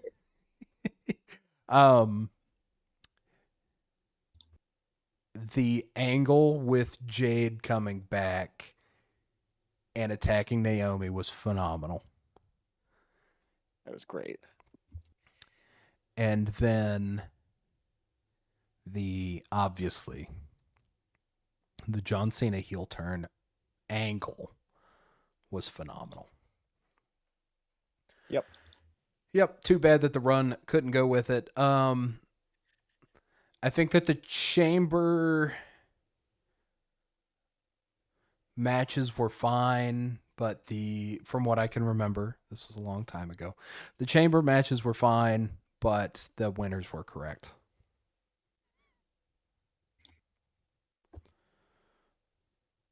Yeah. I mean, this is another case for me where, like, my favorites were in there. I wanted them to win so badly. Right. And I talked about this a couple episodes ago when we were talking about this match. It was the last three women left were Bianca, Liv, and Alexa. So I'm just chilling there like, yay, two out of three chance for one of my favorites to win. And then Bianca won it, and I was so sad. But yeah, I mean, that's probably the right pick. Right. And I mean, the match we got out of it, again, I reiterate my point that I made earlier. The match was phenomenal that we got out of it. So Indeed. Which kind of brings us to WrestleMania. We did our reviews. I'll kind of defer to that review episode, I believe episode 4 of the podcast. 3 and 4. 3 and 4. Preview and review. So yeah, if you want our thoughts on that, feel free to go and listen to that. We won't do an in-depth breakdown. Altogether, pretty bad Mania. Oh yeah. Yep. Yep. I haven't seen many Manias, but that was a bad Mania. I mean, because I'm just thinking from my time with Mania has been 35, 36, and up to now. And it's like 38 was all right. Night 1 was great. Night 2 was terrible. 39, I think if you look at it as a whole, I think it's the best WrestleMania. Even with the controversial Cody losing to Roman. And then 40, Night 2 was Pro Wrestling Magic. Night 1 was all right. Is I. And then 41 had one good match on it. I'm sure that we'll talk about it later. Had a few good matches on it, but yeah. Anybody want to say anything about Mania? I mean, I think my thoughts are pretty consistent to when it happened. I really haven't changed my tune at all about it. Yep. I was waiting for the I mean, I guess this isn't a good thought, I guess, but I was waiting for the crap moment, but it never really happened. Like the whoa, oh my gosh, cinema. Yeah. It never happened. I mean, the Paul Heyman. You didn't like 5 minutes of Fiend? Ding, ding, ding. The Heyman turn on Punk was interesting. I think in the moment. Okay, yeah, that's the best part was the with the hand. Yeah. The finger. Paul, what are you doing, Hoss? All right. All right. Time to check your prostate. Gosh. He did that so hard he went out of focus. Oh, very cool. Thank you, Paul. Very cool. Thanks, Paul. Intro. All right. The other thing that I wanted to call out here was that this was the first instance of what I'll call Bayley's weird year, in which she gets subbed out in the tag match for Becky, who was returning. But it does not happen until the pre-show. I believe the match was on night 2, and then she gets taken out of the match on night 1's pre-show. So, very interesting there. Definitely worth noting. She's talked about it in interviews since, including one with Michelle McCool on her podcast that may or may not include The Undertaker. I don't know. But yeah.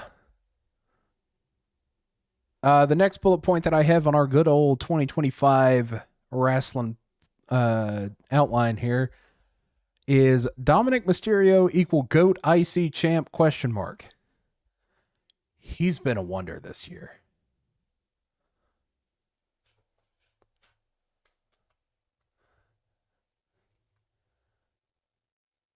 I'll let you talk, Jacob. I'm trying to note something down here. He's trying to note something down real quick. Jacob, what are your thoughts on Dominic Mysterio as the Intercontinental Champion? Well, I gotta say, this is something that I'm really happy about. And I am really happy to have Dominic be more involved and be being a heel that people are cheering for. It's going to be hard to be a heel with the amount of backing he has. And he's going to be for sure, but I think that he also, like, it's funny how, like, he's the heel and he's getting celebrated for winning. I was going to say, yeah. Like, oh, we love you, Dominic. We love you. It's not the bad guy, guys. Exactly. It's the Eddie Guerrero effect is what it is. He's so good at being a bad guy that you just love to watch him. Yeah. And I love he just goes on that post show that I don't know what the post show was, but when he beat Cena with Liv. Yeah. Yep. He's like, I won that fair and square. There was no interference. I don't know what you're talking about. The way he sold that injury. Yeah. The way he sold that injury. It's the cleanest win ever. I love the way he sold that injury. That was awesome. It was. There was no. His match that was the match of the night at Survivor Series, and yeah, for sure. I won this fair and square. I've always enjoyed the cheating heel trying to get away from it. It's always good in wrestling to have that. Yeah, he does such a good job with it. He does, yeah. No, I predict he's not going to have it for much longer, but I don't know. I think he could run this to Mania. I hope so. Who do you think takes it off of him? I'll throw that question to both of you because I have a pitch. What do you think? I'm drawing a blank. Would it be crazy to say Rey Mysterio? Ooh. Is he healthy? Is he healthy right now? Oh yeah, he's wrestling tonight. Yeah, he's been back. Okay. I feel like they're building Rey versus Dom, the main event Triple Mania. versus like WrestleMania IC for the AAA championship. I mean, Right.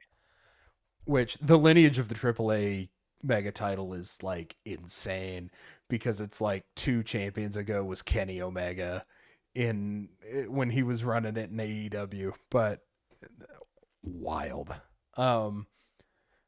Wrestling is awesome for stuff like that. I think unless you're going to do Ray versus Dom again, which that would be the trilogy, right? I think so. Yeah. Unless you're going to do that, I think you call up Obafemi in the Rumble. Oh yeah, we talked about that. And have him kill Dominic Mysterio at WrestleMania. like here's the thing. Have Dom like really try to cheat his way into winning the match. But ultimately, it's the power of Obafemi that just flattens him. And then have him run for the World Heavyweight Championship. Yeah, absolutely. Specifically the Seth belt, not the Cody belt, the Seth belt. Seth belt. The Yeah. Seth belt. Yeah, that's what I think you should do. But what do I know? What are you, some kind of fortune teller? Indeed. What are you? I might be. Who knows? Up next, we'll briefly talk about they've introduced women's mid-card titles in the past year and a half. So it's been really interesting because I feel like it started off with the US title being really good and the IC title being kind of bad, and now it's completely swapped. And yeah. Not that I don't like that Chelsea Green has the belt, but you know. Great act with her and Ethan Page, but not a whole lot going on in that mid-card scene on the SmackDown side of things. But the Raw side of things, now with current champion Maxine Dupree, has been kind of interesting. Dupree, yeah, that's been good. Dupree. Nice. Good one.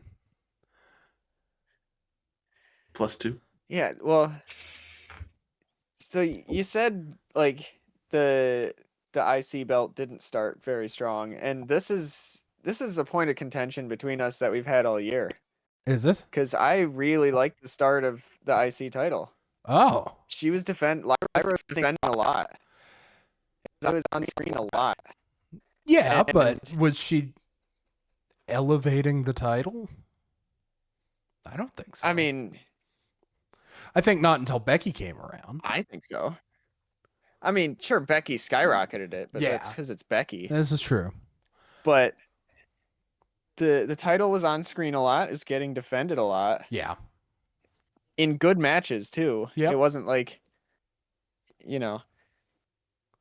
Yeah, no, I really enjoyed the IC title all year. But maybe I was also a little blinded because Lyra's a favorite of mine. Sure. I think for me, but I think for me, we were getting a lot of matches versus a lot of feuds and stories, which, yeah, in some cases that can be interesting if you're trying to tell a story with the champ, Lyra. But I didn't really feel like her character was progressing all that much. I don't feel like she's had a lot of character development over 2025. I still feel like she's, I mean, you take a look at Saturday night's main event, I still feel like she's Bayley fangirl, as well as a really good wrestler, don't get me wrong. But like, I don't know. I feel like we got to do something with that character. I don't know what, but something. Yeah, that I can agree with. Yeah. Indeed. That said, But yeah, the U.S. title has been bad. Yeah. Ever since really the Selena feud with Chelsea Green was all right. But ever since then, it's just kind of fallen off because it remind me here. It went from Chelsea Green to Selena Vega to Julia. Yep. Back to Chelsea Green. Back to Chelsea. Yeah. Yeah. Julia's had a weird year where she just has kind of disappeared off the face of the earth.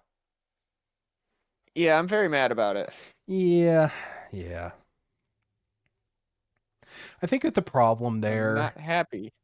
I would almost, and I think I said this, I would almost put Julia back down in NXT. Not because she needs something, right? NXT, but because what are you doing with her on SmackDown? And if you throw her into, let's face it, a pretty good NXT women's division. I don't think it's the best NXT women's division we've seen. I don't think it's the best. I don't think it's it's comparable to the NXT women's division that we saw at the beginning of the year with Stephanie Vaquer and Julia, as well as Jordan Grace and others. But I mean, have her go back down for a bit because you brought up Stephanie Vaquer and Julia at the same time and you're trying to make us not compare them. And that's not how that works. And I think you brought up Roxanne at the same time, didn't they? Yeah, they did. Wild. Just another case of Raw being better than SmackDown. Indeed. I was so mad when Julia got drafted to SmackDown. I was like, oh, come on.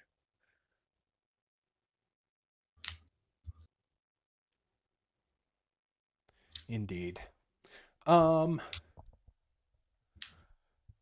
of weird releases that we'll talk about. Arguably the three most talked about wrestlers of this year for one reason or another, and it's odd that these are the three, are R-Truth, Karrion Kross, and Nixon Newell, formerly known as Tegan Knox, due to the AEW situation that happened there about a month ago, which kind of not going to go into. Whatever, they got it straightened out, and who knows. R-Truth and Karrion Kross, though, were both pretty over, and then were released or contract expired from the company. So, in R-Truth's case, it was a release, heavy backlash, and then he would reappear at a Saturday night's main event. Mm-hmm. And then Karrion Kross, his contract would expire. And of course he's been kind of going on the press tour talking about that whole situation.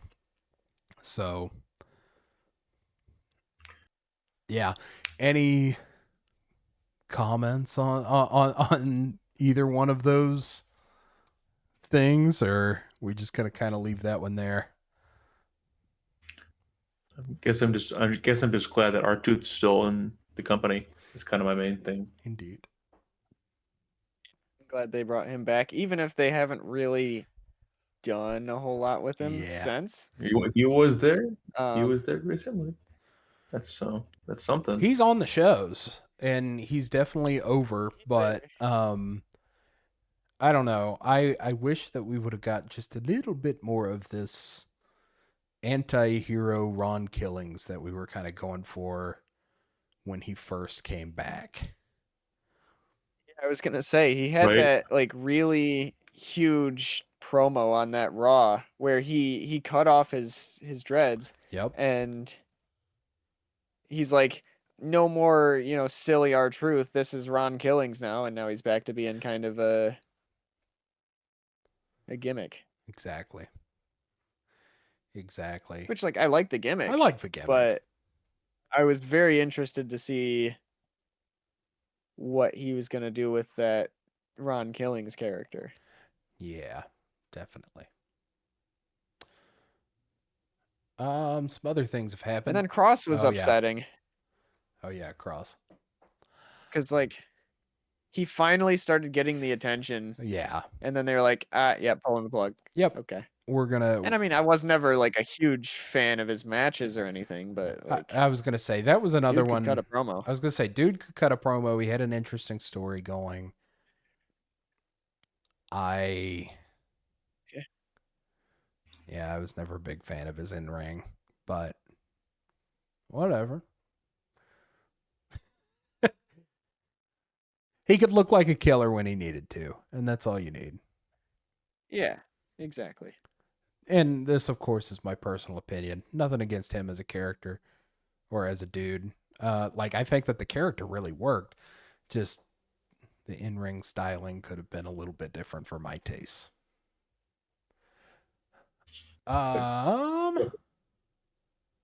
Similar timing, we get our Money in the Bank winners of the year, Naomi and Seth Rollins. I think good choices all around.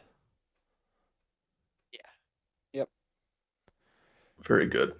I'm very happy with both those. Indeed.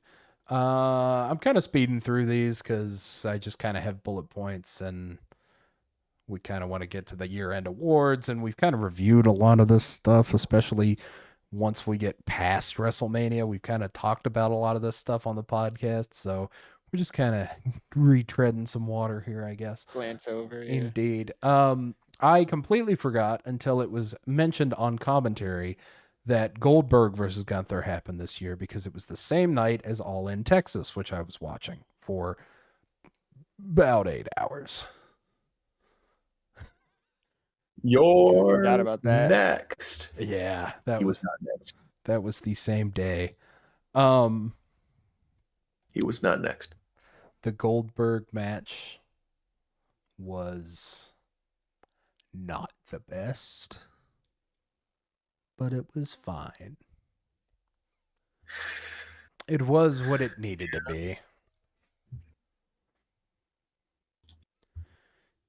Yeah. Pretty much, yeah. I mean, I just think that I like seeing Goldberg do his your next spiel, but I figured he would lose. I mean, no way he's beating Gunther ring general. Right. That's crazy talk. There's that and the time-honored tradition of wrestlers losing on the way out, unless you're The Undertaker. Yeah. He doesn't follow the tradition. Triple H. Or Triple H. Now, granted, Triple H probably did not know because his last match was what? Him and Batista in 35? Sure, I'll go with that. Okay. I don't know. He probably didn't know that was his last match. Because he had some health-related things after he had kind of disappeared from in-ring. So, you know. I don't know. Evolution also made a comeback this year. There were matches, including but not limited to Becky, Lyra, Bayley. Bayley does get a little bit of a spotlight there. Afterwards, she spirals into a multiple personality type character, except it's kind of like Warrior in the Mirror. We can see all of that fun stuff. That'll be fun. And then we were also seeing Tiffany Stratton versus Trish Stratus. I remember that one being a really good match because they just hit each other really hard. And that's my style of wrestling. And then Rhea versus Io was the match that ended up with, right? Yes. Yep. And that was really good. Indeed. And it ended up ending with Naomi cashing in what I think is probably the best cash in I've seen in a hot minute, except for Damian Priest at WrestleMania 40. That was good. Definitely best women's cash in. was also good. I don't remember. Io against Bianca. I don't remember it. Oh, I do remember it. Yeah, Bianca hurt her knee, if I remember right, in the match, yeah. and then she came out on top, and it was against Io comes sprinting. Maybe? I don't remember. This was a SummerSlam? SummerSlam 23, I think. SummerSlam 2023. I will Google it while we continue to talk, hopefully. Yeah. Yeah. Yeah, the Naomi cash-in was great. Because she had just had that match with Jade where she got the snot beaten out of her.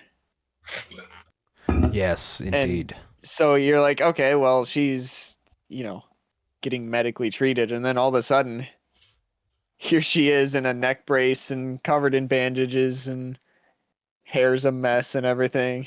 She's limping out. Yep, indeed. Just amazing. quick fact check. The SummerSlam 2023 match was Bianca Belair defeating Asuka, who was the champion at that time, and Charlotte Flair. And then Io Sky would come out with the cash-in. There you go. There you go. So, yeah. Excellent cash-in with an excellent follow-up. I really enjoyed Naomi's rise through the year. Yeah, she was, with the heel turn, incredible. Excellent.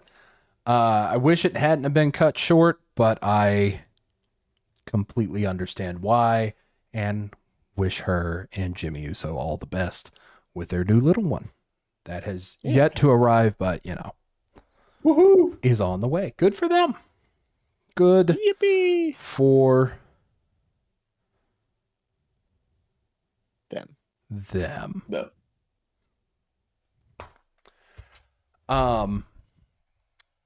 That brings us to SummerSlam happened.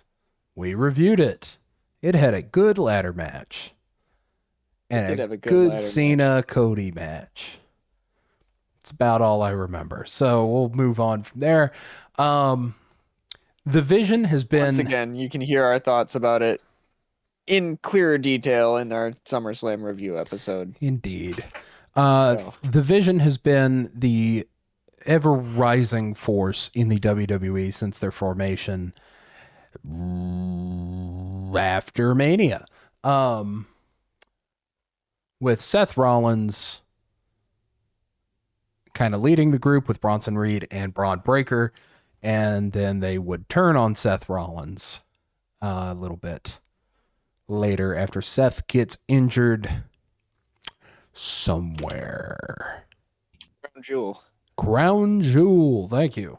Coast to coast. That's right. It was the coast to coast that got him.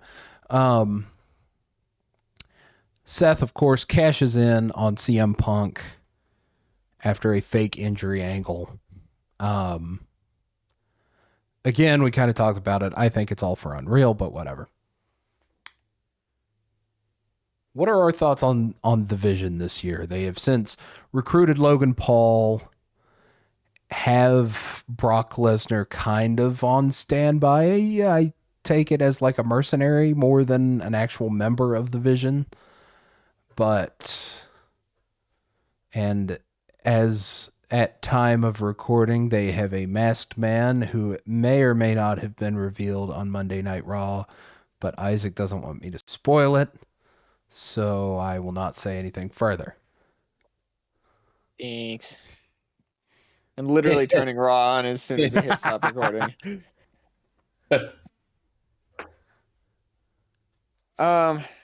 In regards to the Vision, they got very stale very quickly.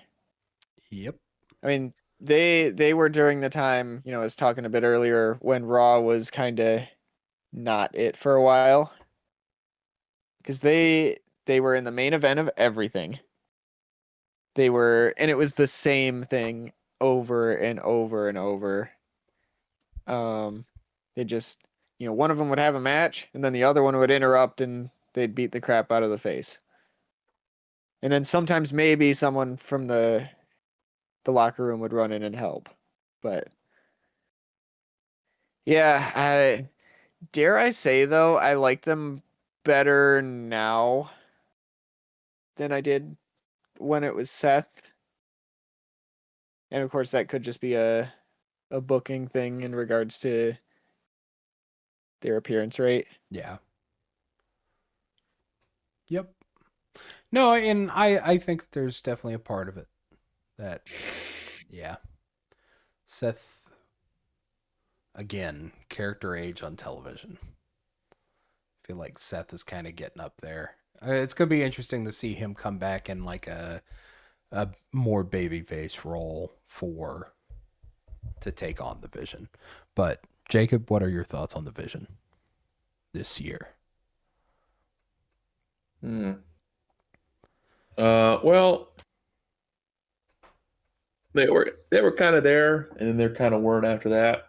They kind of just happened, became seemed like an overpowered faction, and then it kind of I haven't really heard much from it lately, but I like the idea of the initial formation and the people in it, but I'm kind of taking it or leave it. That was fun.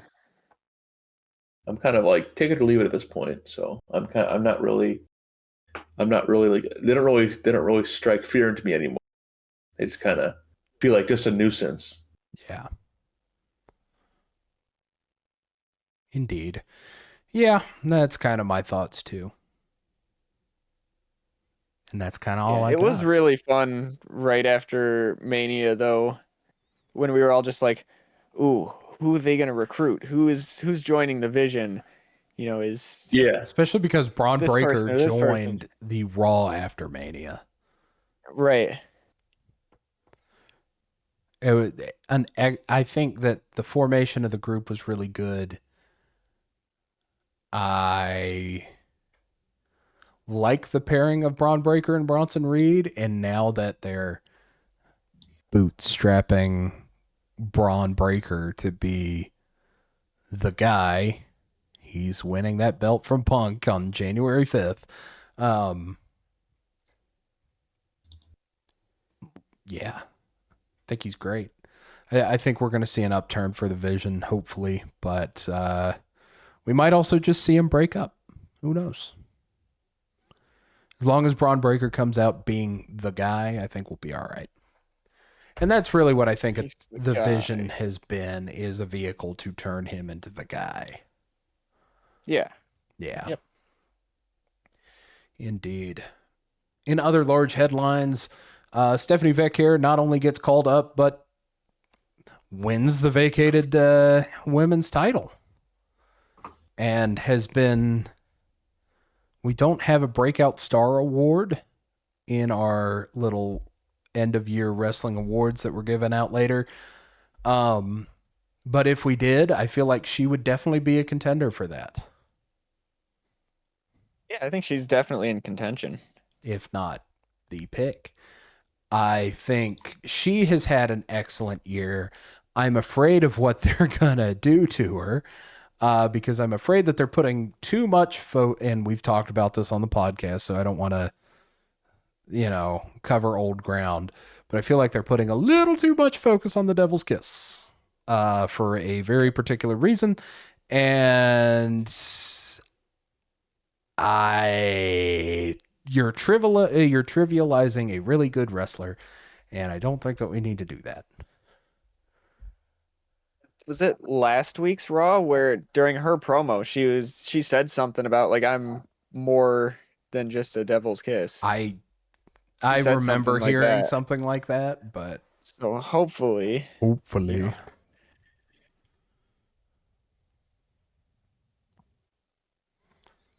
She is an all-around spectacular wrestler. Indeed.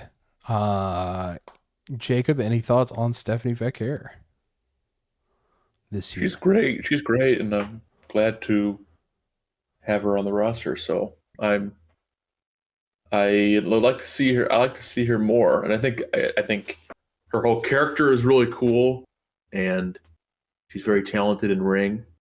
I mean, just pretty much keep doing what you're doing, Stephanie. Doing the right thing. Yeah, I think that if she keeps doing what she's doing, great. I think they need to book her a little bit better, I think. And then maybe not agent the matches around the bum move. But yeah. Yeah, listen, I have an agenda to carry out with Stephanie, so I need her to hold the belt for a bit. Which agenda is this? Well, so I need Stephanie to hold the agenda until Mania. Hold the agenda. And I need Liv to win the Royal Rumble. I have an agenda. I'm afraid of your intentions with that match. Anyway, the Crown Jewel champions this year were Stephanie Becker and Seth Rollins. I'm kidding, of course. Were Stephanie Becker and Seth Rollins. Nice to see Stephanie kind of get the rocket on. I've used that phrase way too much on this podcast. You know what I'm saying? To not understand what the phrase is, I mean. She's got the rocket strapped to her. She's going upwards, and it's great. Her and Tiffy had a really good match. Tiffany Stratton, I think, falls on the underrated side this year. I think her promos kind of hold her back a little bit, in my opinion.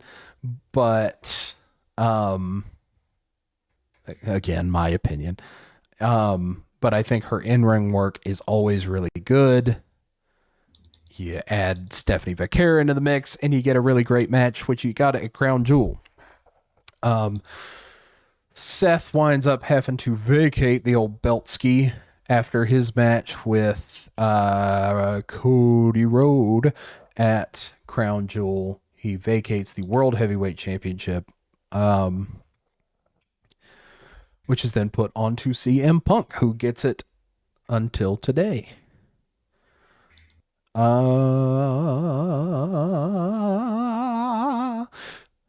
Guess I kind of missed another big headline. AJ Lee has returned to professional wrestling in 2025. 2025. She has since wrestled 2 matches, one mixed tag with her husband, CM Punk, against Seth Rollins and Becky Lynch at WrestlePalooza, as well as the women's War Games match, which you can hear our thoughts on that last week. Aggressively fine. Yeah. Anybody have any? Jacob, I'll throw to you first. What are your thoughts on AJ Lee's return to professional wrestling? I mean, light it up, I gotta say. Well, there you go. Well, everyone, I mean, I think they wanted to make it more of a surprise factor. I think everyone did that before was like, oh, bad. So they kind of were like, yeah. But hearing the theme again is cool. And, you know, and then, of course, CM Punk is like proud. So I think that's pretty cool. And CM Punk's a cool dude. But they didn't really utilize her well enough right now to me. I know. I mean, wrestling wise, I mean, she hasn't been in a singles match yet. I wonder. It sounds like it's gonna stay that way too. I was gonna say through the Rumble, and that's fine. If that's what she wants, great. I'd like to see her in more singles match context, but whatever. I'm sure that we're gonna get AJ Lee versus Becky Lynch at some point again. That match happened, didn't it? Oh. That's odd. Are they holding that in Mania? I don't think they should. But they shouldn't, but they might, which is fine if that's the schedule that AJ Lee wants to run. But yeah. She's been fine. Her in-ring has been very good. Her promos have been pretty good. She just hasn't been around a whole lot. So, yeah. There you go. Again, somebody that we kind of haven't talked about a whole lot is Tiffany Stratton. She has held the belt until pretty recently when she lost it to Jade Cargill at some event. I forget what event. Wasn't it a SmackDown? Saturday night's main event. Saturday night's main event. That's right. That's why I was thinking it was a SmackDown. I think Jade having the belt was a good move. I think Tiffany Stratton having the belt for as long as she did was a good move. Anybody have any thoughts on Tiffany Stratton and or Jade Cargill? Tiffany's fine. I just wish the SmackDown women's main event division wasn't a steaming pile of garbage. You say that about a lot of SmackDown. Yeah, but this is bad. I think she faced Nia Jax like 4 or 5 times. Yeah. Yep. For the belt. Yep. It's like I don't like. First of all, I don't like Nia Jax anyways, but right. I don't want to see that match several times like that. The title run could have been better if they gave the SmackDown division a little bit of help. Yeah. Which they couldn't do because they took 2 of their biggest players and threw them in the tag division, which has been great. That's been amazing. Yep. But now your main event division sucks and there's nobody to challenge for the title. Right. And which is still the case. It's because Jade's got nothing going for her right now. I was going to say, and that's a hard position to put your champion in. Because I don't think I don't think that Tiffany should come back anytime soon unless you're going to do a rematch at the Royal Rumble. Which they're probably going to do a rematch at the Royal Rumble. Otherwise, I mean, it's Jade Bianca at Mania, right? Yep. Probably. Which, good. We've had that through line for the past few years. Of the Naomi, Jade, Bianca thing. So, yeah. I think that works for me, brother. Survivor Series was pretty bad, and I'm going to move on from it. You can hear some of our thoughts on last week's podcast. The other kind of biggest story of this year was that WWE now works with and or owns other professional wrestling companies. So we've seen a working relationship with TNA, which has resulted in Joe Hendry making a lot of appearances on NXT, an NXT Invasion show that had to be renamed to something else, but I forget. And exactly. Thank you, Jacob. Mike Santana appeared, got over, all of that fun stuff, as well as some other things. Didn't Masha Slamovich show up at some point? I butchered that. Masha Slamovich. There we go. Sorry. Yeah. And then that's been very interesting.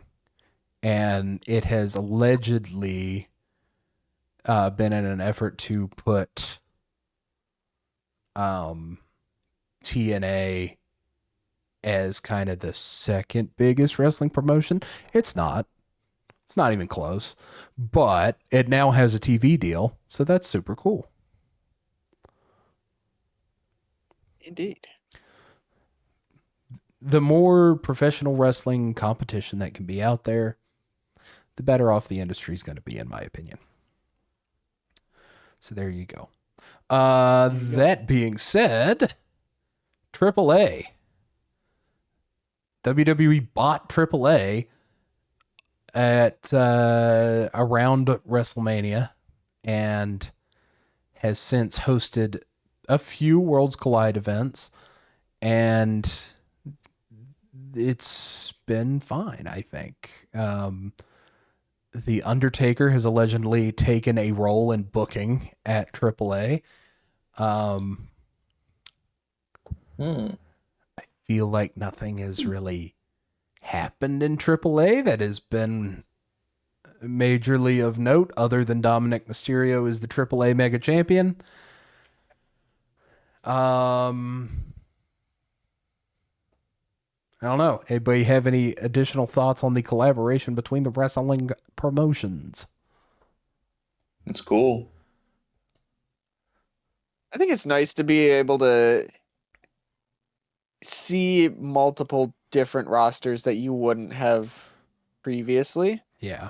Because, like, you see a lot of these TNA people on NXT, for example, and I'm like, huh, I've never heard of this person. Yeah. Cool. So it's nice that even if you're not signed to WWE, you're still getting WWE views. Right. You're still showing up on a WWE programming. So it's nice for the wrestlers. It's great for the wrestlers. Nice for the audience. Yeah. I think that it's good for the audience. I think it is also very good for the wrestlers because they can potentially be shopped around to WWE, which is, of course, the market leader and probably the highest paying and things of that nature. I mean, hey, Joe Hendry's signed to WWE now. Joe Hendry is now signed to WWE. Jordan Grace is signed to WWE. Exactly. So, like, pipeline's there. The pipeline's there. I would be interested to see how much the TNA WWE relationship continues over the next year with the new TNA TV deal with AMC. I talked about this earlier. I'm advocating for the Leon Slater AJ Styles match. I would watch it. I will have to find somebody with AMC to bum it off of, but I will watch it. Because I'm not paying for cable. No. Yeah, but yeah.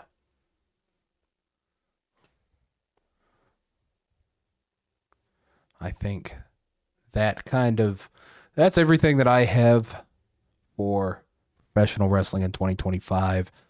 Does anybody have any additional thoughts before we move on to our wrestling year-end awards?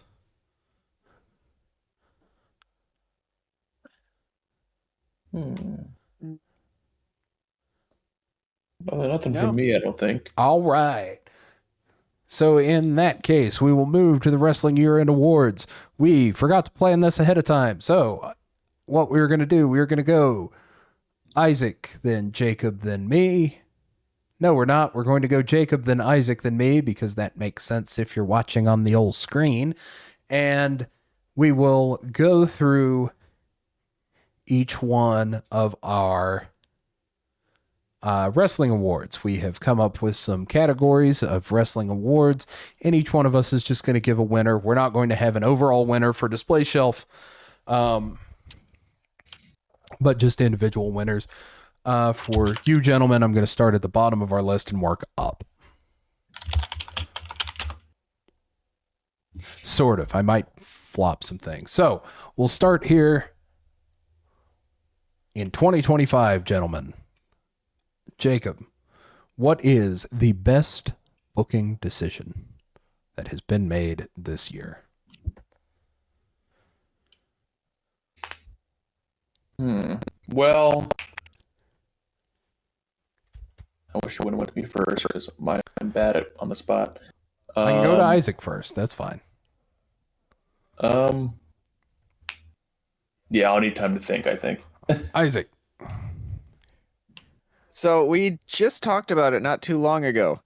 I think the best booking decision of the year, and I say this with no bias in mind. Oh no. Is the Alexa and Charlotte team up. I think it's definitely up there, yeah. Because here's the thing, right? When we were talking about the Rumble, we talked about the perception of Charlotte Flair when she came back. Yep. You know, they tried to bring her back as a face. She got booed out of the building, so they had to turn her heel. Yep. And it stayed that way until pretty much until they teamed up. Yeah. And now she's getting the woos, she's getting the applause. People like Charlotte Flair. And I'll add this personal note. If you go back to episode 3, maybe 4, one of our WrestleMania episodes, I said something to the effect of, I don't want to see Charlotte Flair hold a title. Yep. And now I'm cool. I don't mind Charlotte. Indeed. And you look at the tag division now, right, which was kind of dragging a little bit at the start of the year. You know, kind of lost where it was for a bit. And now it's arguably the most exciting part of the women's division as a whole. I think that it is. Yep. Especially at this point. So I'm just curious here for discussion and buying Jacob some time.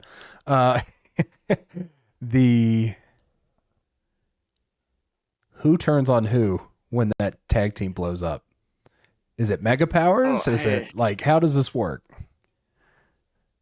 Because I don't know. I think you take advantage of Charlotte Flair getting the face reactions. Have Alexa Decker.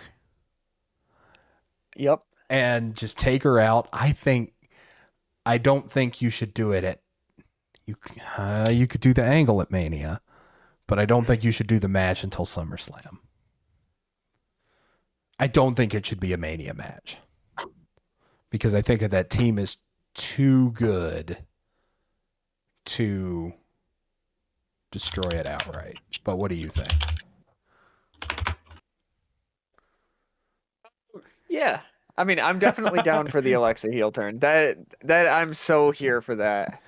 Especially that's kind of been where especially if it's more in line with her 2018 more Goddess Alexa. Yeah, that's it. I kept wanting to say Boss, but that was Sasha Banks. Boss, yeah. Yeah, no, I want to see that. I don't know when you do it. I don't mind the idea of the WrestleMania into SummerSlam. Yeah. Indeed. So there you go. Yeah. So Isaac says best booking decision. Charlotte Flair and Alexa Bliss being in a tag. Jacob, got anything for your best booking decision, or do I need to do mine? Yeah. The best booking decision is that they decided to finally have Jacob Fatu turn on Solo. Yes. That was definitely by far. Good. That's my favorite. That was Money in the Bank. That's my favorite one by far this year. That was quite a while ago. I forgot that happened. That's my favorite one. I won't lie. I forgot that happened. But yeah, that was a good one. And then throw to mine real quick. I think that the best booking decision that they've made this year was Naomi's rise to the women's world title with the Money in the Bank cash in.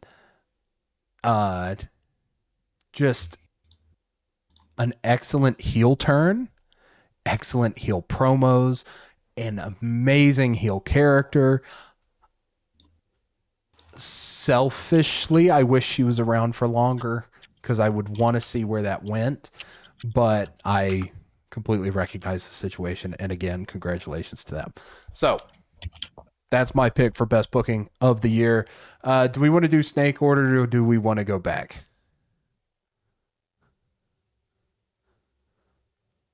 Let's just do it normal. All right, normal. Not snake order. So I'll just go back to Isaac then. For the worst booking decision of the year, what do you think, Isaac? We'll go Isaac, Jacob, and Nate now. Okay. It's the Rhea Io Bianca whole situation. Yeah, that's fair.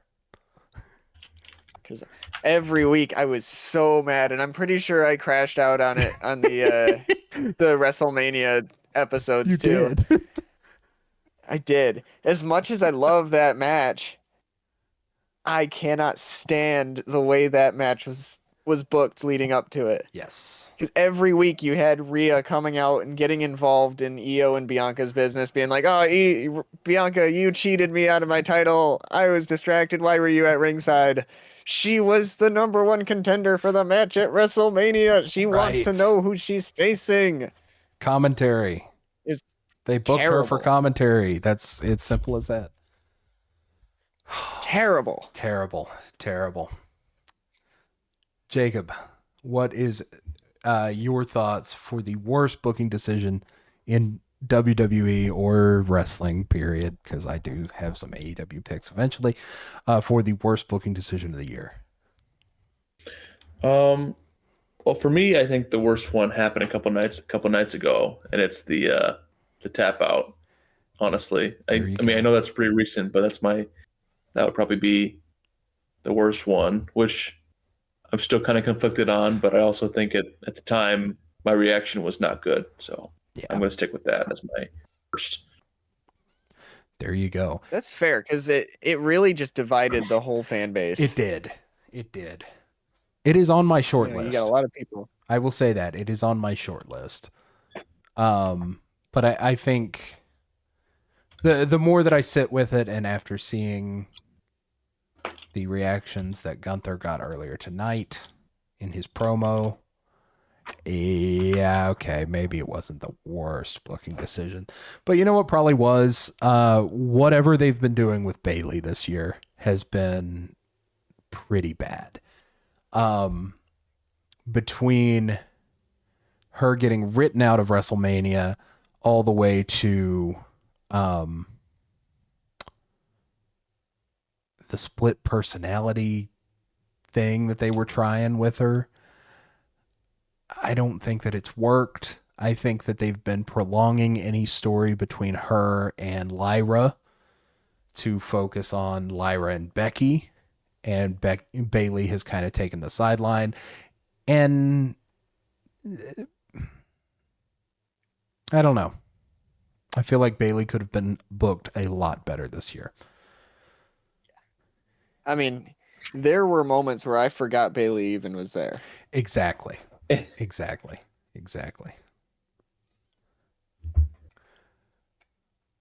Well, there you go. That brings us to our least favorite wrestler of the year. Not going to say worst. I'm going to say least favorite. Our least favorite wrestler of the year. Isaac, who you got? And why is it Rhea Ripley? So it's not Rhea. Ooh. And because to split off from my choice here for a second, my biggest problem with Rhea Ripley has always been how she was nothing without the title chase. Yep. And they've kind of moved away from that now, and so I'm not a Rhea hater anymore, which is good. Yeah. My least favorite wrestler this year, I actually had a hard time coming up with one because there wasn't a whole lot that I was like, oh, great. You know, like, that being said, I'm still putting down Nia Jax. Oh, wow. Yeah, okay. Because I talked about it just a few minutes ago with the whole Tiffy title reign. She was just too much. Interesting. And I don't enjoy her matches. And it just is kind of the whole Tiffany Stratton title reign kind of revolved around Nia Jax getting rematch after rematch after rematch. And so I was just kind of sick of her. Interesting. Yeah, I think that Nia Jax has come on leaps and bounds from a few years ago, but I still kind of agree that they're kind of trying to... She's the Kane of the modern day women's division. Well, we don't have anybody for you to face, so here's Kane, or here's Nia Jax. So, yeah. Yeah, because like I get, and she does pretty good in that role, but it's the constant repetitiveness of that I completely see. Yeah, I like the first couple times I was like, okay, she's just trying to get revenge for the cash in because it was Tiffany who cashed in on Nia. So I'm like, okay, sure. I just don't need the other like 5 matches that happened on top of that. Absolutely. There you go. Jacob, who is your least favorite wrestler of 2025? I hope he doesn't take it personally, but I think it's going to be Finn Balor for me. Dude, he seems like, I won't lie to you, Finn Balor and JD McDonough are tied for me. Well, that's my thing. I was going to say the duo of JD and Finn Balor is like the worst. Yeah, but I had to pick one. It'd be Finn. He just a big nothing burger, you know. Exactly. They've got nothing going on. They're prolonging this Judgment Day heel turn, or it's not even a heel turn. They're prolonging the Judgment Day breakup. It's just it's annoying, and I don't like it. They're just there a nothing burger, pretty much. That's what I'm kind of thinking of that. Exactly. Yeah. I mean, you can make a case for Omos, but that's not fair to Omos. Indeed. Real quick, honorable mention for least favorite wrestler of the year is Brock Lesnar. Fair. Yeah. Fair enough. I don't think he's had a very good year, booking wise, and publicity wise. Well, I wasn't going to say anything about that. Yeah, there's a lot of arguments to be made about whether or not he needs to be appearing in the WWE, but I don't want him to come after me, so I'm not going to say anything about it. Because there would be nothing scarier than seeing Brock Lesnar in my peephole of my apartment. So that would be scary. That would be freaky. That would be a sight to see. That would be freaky, man. But yeah, I do think it's Finn and JD. For me. Indeed. So Isaac, do you have a worst match of the year? It's funny that you just brought up Brock Lesnar, because it's the John Cena Brock Lesnar at WrestlePalooza. Just dumb. Yep. That was a thing. What a dumb decision. Because first of all, people are already conflicted on Brock, right? Right. And then to have him open your debut show on ESPN and have the biggest superstar that you have, John Cena, in his retirement year, just immediately get squashed. Like take what was it, like 8 F5s, something like that? Just I don't know. I never saw the match. Yeah. That's all the match was like just F5, F5, F5, F5. Oh, Brock wins and he leaves. Yep. To have that open your debut ESPN show, and now your crowd is dead for the rest of the night. Yep. What? But yeah, the match just itself was terrible. Indeed. It wasn't fun to watch. It was just kind of like, okay, here we go. So real quick, I'm going to admit I don't have a worst match of the year because there was nothing that outright infuriated me. Like that the rest of it has just been, and like I say, I missed the John Cena Brock Lesnar match and heard it was bad, so I decided not to go back and rewatch. With that being said, Jacob, do you have a worst match of the year? Well, that was actually going to be my answer. There you go. Brock and Cena, but I will go with the backup one. Interesting. And not because it was bad, just because it's just nothing to me. I think it was the Nikki Bella and Becky Lynch at Paris. It was kind of a meh. That was bad. That was a bad match. That was like, no, yeah. I was like, that happened, and I kind of wish I didn't see it. But that one was on the short list too. Yeah, that one was a bad match. Because there was like some kind of flying something that they were trying to do, and they just completely lost it. Yeah, Nikki was trying to do her like corner flying kick, right? And Becky just wasn't there. Yeah, and so Nikki just fell on her face. Right. Oh yeah, that's okay. That made it right in the list right there. Boom. I'm going to very casually Google worst matches of 2025 and see what the internet says. Worst wrestling matches of 2025. WWE. Okay, yeah, worst wrestling moments. That'll work too. Might have some AEW stuff. Boy, that is bright. Flashbang. Flashbang. Okay, there's MJF. Yeah, I remember that being weird. Oh, that wasn't a bad moment. That was a fun moment. That was a perversely fun moment. Not the worst moment. Not the worst moment. That was a funny moment. But we're trying to talk about matches. So I'm trying to skim through this article. This is What Culture Wrestling. I like those guys. Their website is slow. Oh, Moxley versus Cope was terrible. I do remember that. It was slow, methodical. And by that, I mean boring. But you can say a lot about Edge since he came back in 2020, sorry. Again, that's my opinion. I have no further attachment to Edge, so whatever. With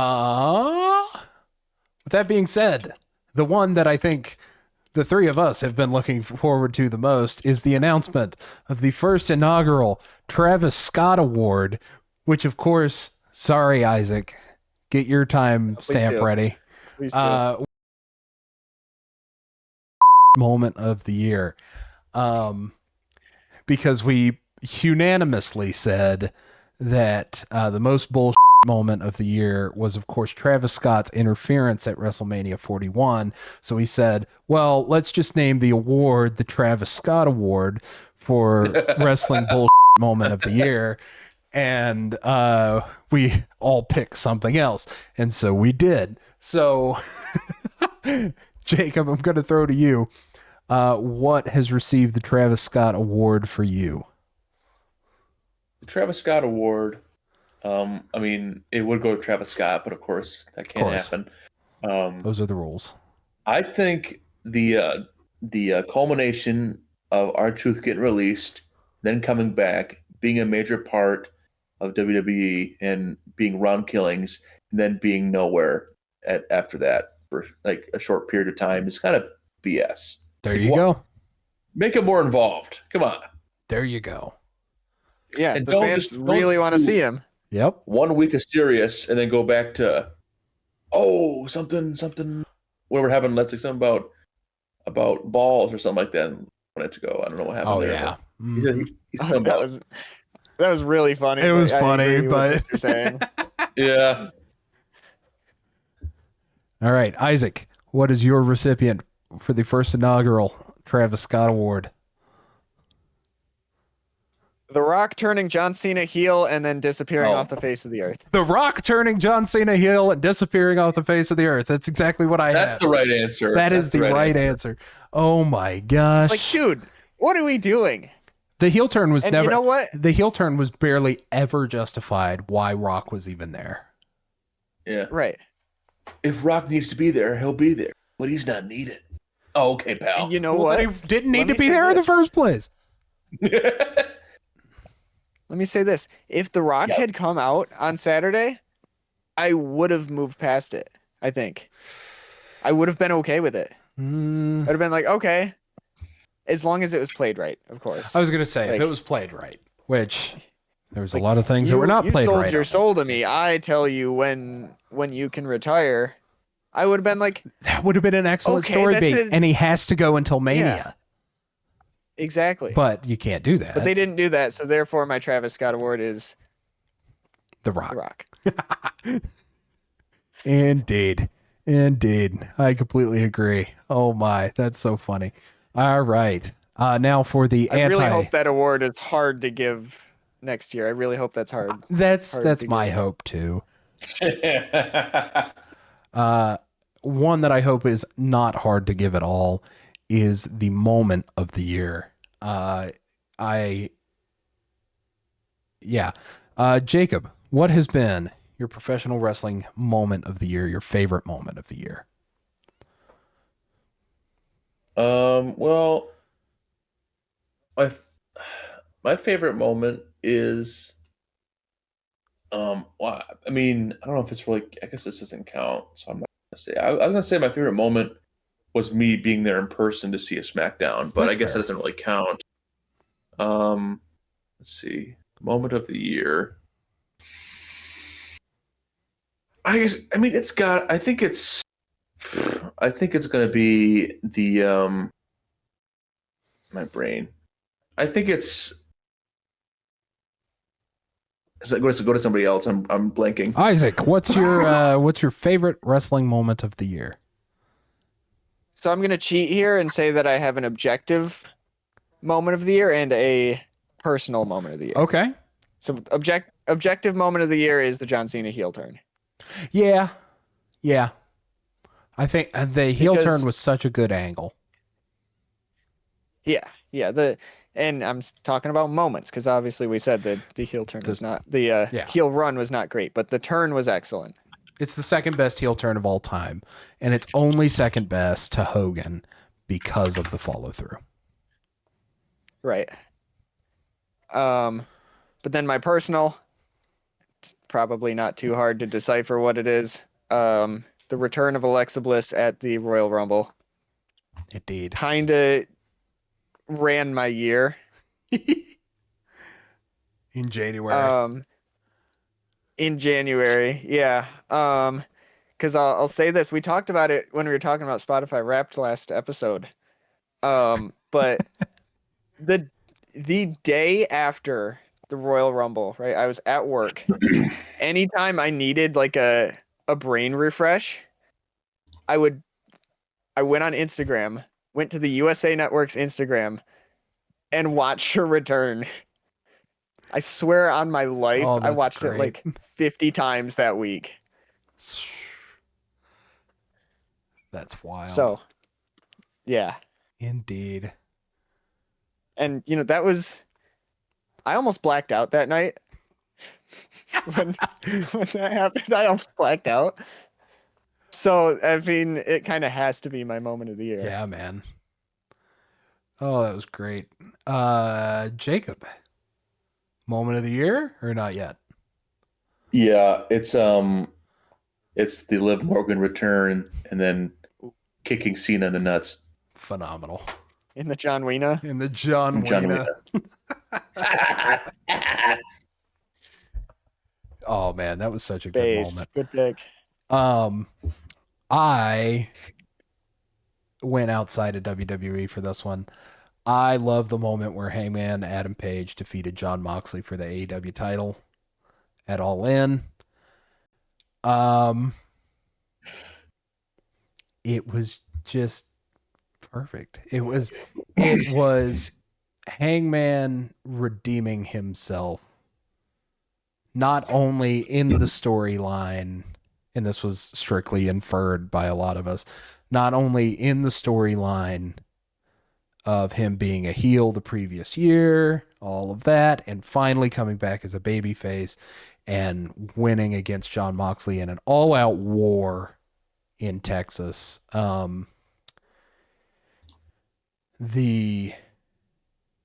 But also the kind of real life implication of I have grown so much as an individual since the last time I held this belt, and the company has almost fallen apart in part, and I blame himself for that. He blames himself for that because his promo on workers' rights kind of set off the whole CM Punk situation, allegedly. So it was a nice moment for him. It was a nice moment for the company. It was an excellent match, which we might talk a little bit more about. I have not made the final decision, but we might talk a little bit more about it here in a minute. But yeah, that's where we're at. That's my moment of the year. There you go. Promo of the year is our next award. I think we were all unanimous on this one. I think we're all unanimous on this one. We all really like the John Cena pipe bomb. Part of that might be because we were in attendance for it. So there might be a little personal bias seeking in there. But I think that is the best promo of the year. Yeah. Yep. The only other one I had in contention was Cena in Brussels. Cena in Brussels was good, but it was trying to make chicken salad out of chicken, in storyline wise with the heel turn. Why would I turn heel? All of that, where The Rock could not be present. Right. Yeah. Sorry, Isaac. Hey. I'm just thinking back to the kid that got called out, and which was excellent. Hilarious. It was that could have been up there for moment of the year as well, including that kid right there. Yeah. That kid right there. The kid was like, "Oh man." So what did I do? He said FTI, F50. What do you say F me for? That kid is the talk of school for. Oh my gosh. John walks into school. John Cena made me cry. Front row of Raw. It was great. It was the best night of my life. All right. Anyway, They should bring that kid on stage and say, "John, get out." Wasn't he in Paris? I'm ready.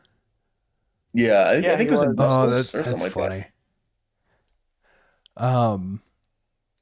Yeah. So we're all in unanimous agreement for promo of the year. I think what was really cool about that too is, he called out Matt Cardona and he called out Nick Nemeth. Yep. Both of them came back for the Last Time Is Now tournament. Which is kind of funny. Under different names, of course, but it's... Wish we could have got Claudio. I know we can't. That's fine. Indeed. I love the conspiracy theory about the names that he picked, because it was Matt Cardona, Nick Nemeth, and Claudio Castagnoli. Matt and Nick are the Young Bucks, and then Claudio Castagnoli, CC, Colt Cabana, referencing the brawl out situation. I don't think that's what they meant to do, but it's a fun little thing there. If you're into that sort of thing. Match of the year is the next one. We're getting into our final ones. Final three. Final three. Yeah. Final three. Need to scroll up on my outline here. Match of the year. Jacob, gonna throw to you. I don't know if it might not be a popular take, but I think I'm calling this the match with AJ Styles and Cena going against each other. That's on my short calling that list. as the match of the year, because that's like the nostalgia. I call it the match of the year. Yeah. With all the special moves. I like that a lot. Yeah, I think it was done so well where you have Cena doing the moves from his past opponents in WWE, and then Styles doing his past opponents from TNA. It was excellent. Isaac, your match of the year. So I just went on a huge crash out about how I hated the build to this match. But the actual match itself is phenomenal. It's Io, Bianca, and Rhea at WrestleMania. It is a very good match. Because it's fast-paced. It's, there weren't really any mistakes to note. And the ending sequence to this match, phenomenal. Cinema. Yeah. Cinema. And to have Io win at the last second like that. So good. Yeah, that was it, man. Yep. That was it. Absolute peak. Spam the Psylocke Marvel Rivals emote. Absolute Jeff. Absolute Jeff. Absolute Jeff. Oh my. I am looking for. That'll do. This guitar pick will pick my match of the year because I cannot decide. Wait.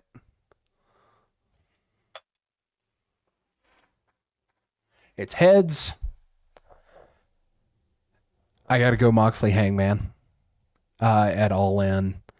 It is just, it's a Texas death match. So if you're into that sort of thing, great. If you're not, great. It is John Moxley. I just want to say this. Oh. Has this wonderful ability to put together these death match adjacent things. I was just watching Full Gear 2019, and the lights out match between him and Kenny Omega was perfectly built, because it's not just dudes beating the crap out of each other with barbed wire and stuff like that for the heck of it. It is, you're building throughout the match to show off a bunch of different things that could potentially take somebody out. Stuff that we as human beings don't want to see or don't want to have happen to us and things like that. And it's like, people are kicking out or getting up. In the case of a Texas death match, it's like last man standing or submission is how you win. And just the ability to be like, oh my gosh, what could actually put these guys away? You've thrown everything at each other. What could possibly put him away? In the ending being the same finish as the Revolution 2023 match was excellent. Just a really good match. They kind of had a little bit of an Avengers Assemble thing going on with Swerve and Samoa Joe. Nope, Samoa Joe wasn't there. Swerve and Ospreay and the return of Darby Allin from Mount Everest to help with the Death Riders. An excellent match, very well put together, an amazing finish, and an excellent moment. Definitely that triple threat is why I had to flip the coin, though. So there you go. That's fair. With third place being Cena Styles. Nice. Indeed, indeed. I like that. That brings us to the end of the awards. Excuse me. With one final award. The most important award. I believe we have two awards, do we not? Do we have two more? Oh, show of the year. What is show of the year for Jacob? What's your favorite show of the year? I forgot that we were doing that one. I have it written down there and I just skipped it. Jacob, what's your show of the year? Not to rain on your transition there. Nah, you're good. I had it. No, I'm kidding. It's right there. Now I have to do it 19 more times. Now I got to do it again. I think my show of the year is, I think the July WWE Evolution. Yeah. Surprisingly. That's actually the one that I have. Nothing bad, too. really. I was going to say. Nothing bad. It was a fun show. All the matches were pretty good. That's actually my pick, too. Isaac, do you have something different? I like that. The Evolution, you said? Yep. Yeah, Evolution. Well, I guess we're unanimous. Across the board. Woo! Ever since that show, I've been saying, yeah, that's going to be my show of the year. Yep. I don't care what's coming next. That's my show of the year. That was in July. I know. Bro knew. He cooked. My runner-ups were SummerSlam because I think it was a pretty well-balanced show, and then All In Texas from AEW. that one's definitely third place because it is just such a long card. There's a point where you're like, oh, we've got the triple main event with Tony Storm and Mercedes and Okada Omega and the Texas Death Match. And then you completely forget that there's a Bobby Lashley and Shelton Benjamin match in there somewhere. And you're like, oh, which would be an excellent match. But it's match number, 8. No. I'll pull up the actual number.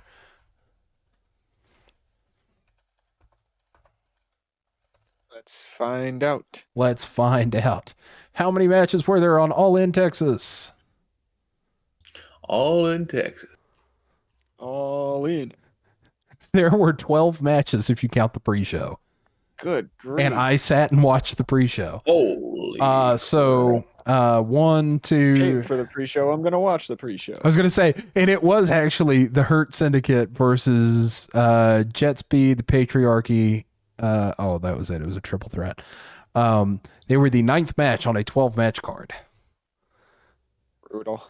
And right after that was Tony Storm and Mercedes. So it was like, I was like, I forgot about this one, especially when the women's casino gauntlet was really good. That is an excellent stipulation.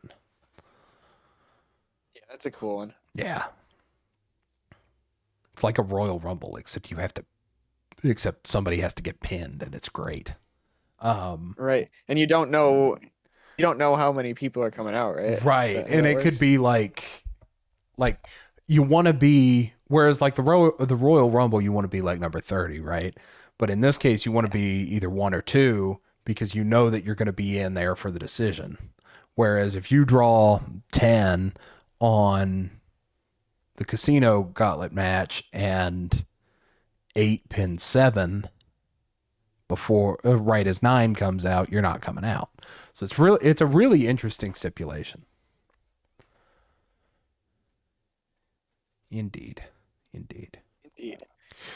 I think if we're talking second place, my second place would be Chamber. Interesting. I don't remember anything about that card except for the 2 Chamber matches and the thing. Sammy KO in the unsanctioned, which I know you didn't like as much. Yeah, it was all right. Great. And then the one that kind of Trishy Time versus Nia and Candice, which was like a party match. Yeah, it wasn't anything special, but yeah, it happened. Indeed. Well, now that brings us to our final award, which is the ever coveted Wrestler of the Year. Jacob, going to you first. Well, I'm going to give an honorary mention to Cena just because of the fact that how big of a year it was for him. I'm going to give him an honorary mention. Absolutely. It's not going to be him, though. I think it's got to be CM Punk. There you go. It's going to be the Wrestler of the Year. Amazing year and so many great moments. And he's the GOAT right now. I think he's one of my GOATs. There you go. Isaac, who's your wrestler? There are a lot of quality choices. Though. Absolutely. All right. Well, he hasn't made a call she yet. Was in my. Oh, okay. No, I've absolutely made a call. It's Alexa Bliss. She was in my. No. Oh. No, it's not. Nia Jax. Liv Morgan. Yes, Nia Jax. Yeah. Man, just let me spit it out, man. Jeez. That's funny. She was in my match of the year. She was on my sweatshirt at the start of the podcast. Yeah. Give me Io Sky as my wrestler of the year. That is a good choice. Nice choice. That is a good Non-stop choice. Phenomenal matches. Great stories, great story, not counting the triple threat, but you know. But the story with the Kabuki Warriors, excellent. Really wish they'd pick that one back up a little bit more, because it kind of seems like they just dropped it for Survivor Series. Yeah. But yeah, EO's just had an excellent year. And I will say at the start of the year, I shouldn't say that, but it was like late 2024 when I first hopped on the EO train. Because a lot of 2024, I was like, whatever. Yep. And then all of a sudden, a switch flipped, and yeah, EO's guy. Yep.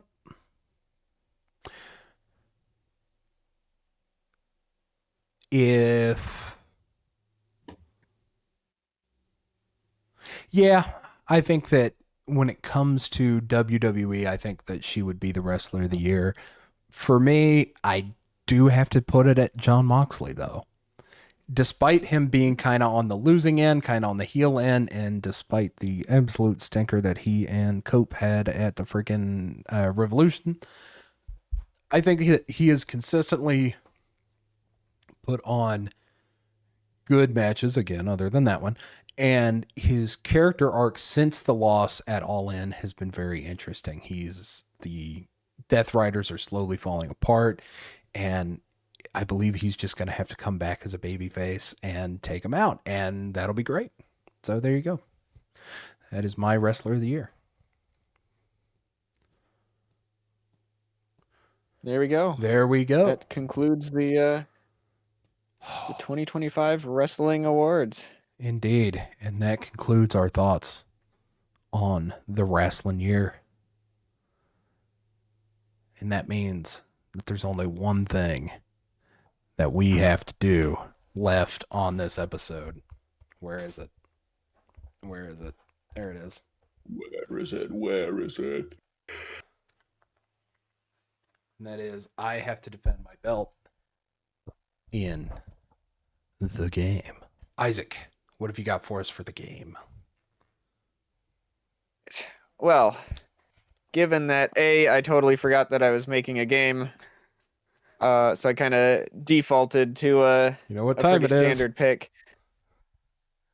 It's the cage match game. It sure is. It is the cage match game. What? I don't believe. A favorite of the DisplayShelf Podcast. Of course. But, Hey, it's kind of a special one. I like Old Faithful. It's kind of a special one because... sorry. Hey, it's preemptive on the bill. Sorry.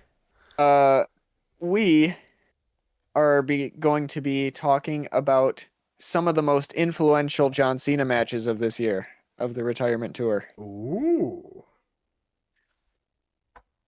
Very interesting.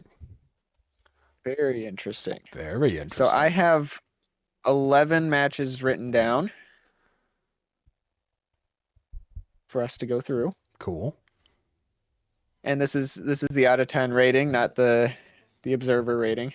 Sweet. And of course, as usual in cage match games, your champion's advantage. Garrett, you may choose to go first or defer to Jacob for answering the question. I will go first. All right. On the first go. Yes. Indeed. And then we'll rotate as we go. Indeed. Love the cage match game. Love the cage match game. Cage match game. All right. Gentlemen, are we ready? Yes. Yes, I am. Ring the bell! I already did. All right. So the first match of the Retirement Tour, just in general, is the Men's Royal Rumble. Ooh. Ooh. Ooh. Cena runner-up.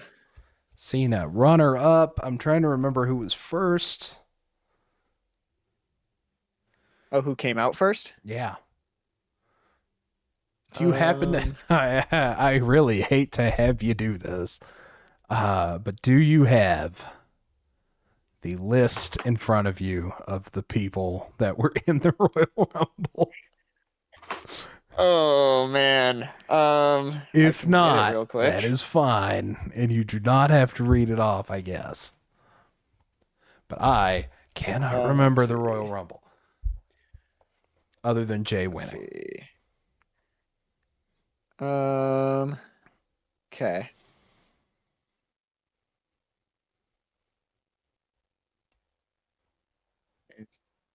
There's a lot of people. I'll see if I can remember who came out first. If you're on the Wikipedia page, you should be in order. Ray and Penta were the first two. That's right. And that's all the information I'll give you. Ah, darn. All right. 7 on the money. Otherwise, we'd be here all day.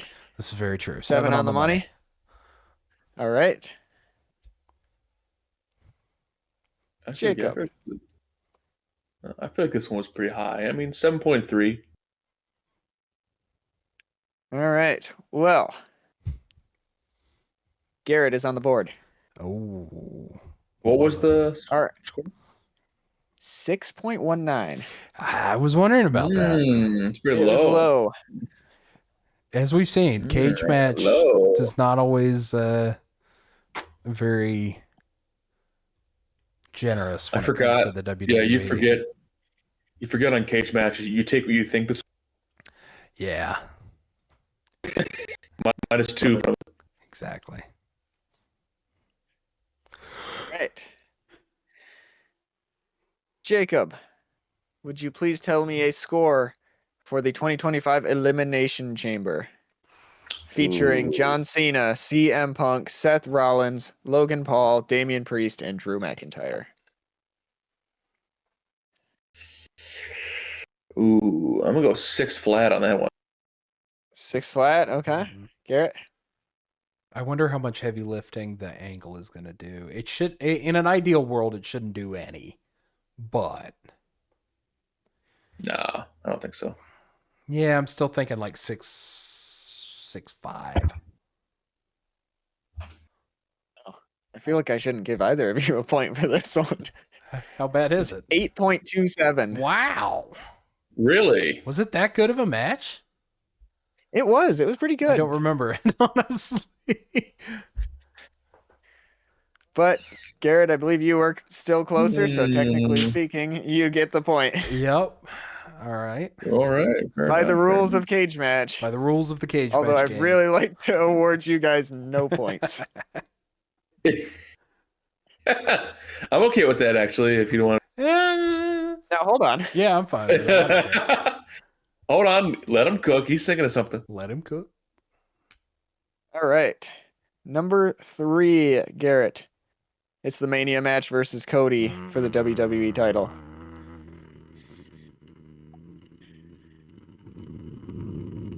Considering that we have had to name one of our awards after the finish of this match. 3.5. Okay. Jacob? I was going 4. That's about right. All right. Well, Garrett takes a 3-0 lead, and you were actually very close. 3.32. Wow. Is the actual total. This was absolute garbo. It was a terrible match. Absolute garbo. Garbo. So bad. Runner-up for my worst match of the year. Yeah. Yeah. The only reason it didn't make it was because the start in ring was decent. I don't even know. And that's forgiving, but yeah. Very. Yeah, the latter half of that match was bad. Yeah. Number 4. Bring us to Mr. Orton? Jacob.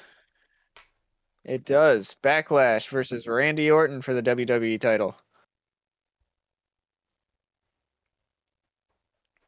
Oh, 7. 7 even. 7 flat. All right. Champ.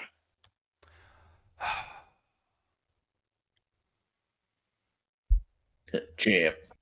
I don't remember. What do you think, champ? I don't remember this match. It's an excellent noise for the audio. It sure is. The audio on a video podcast. Exactly.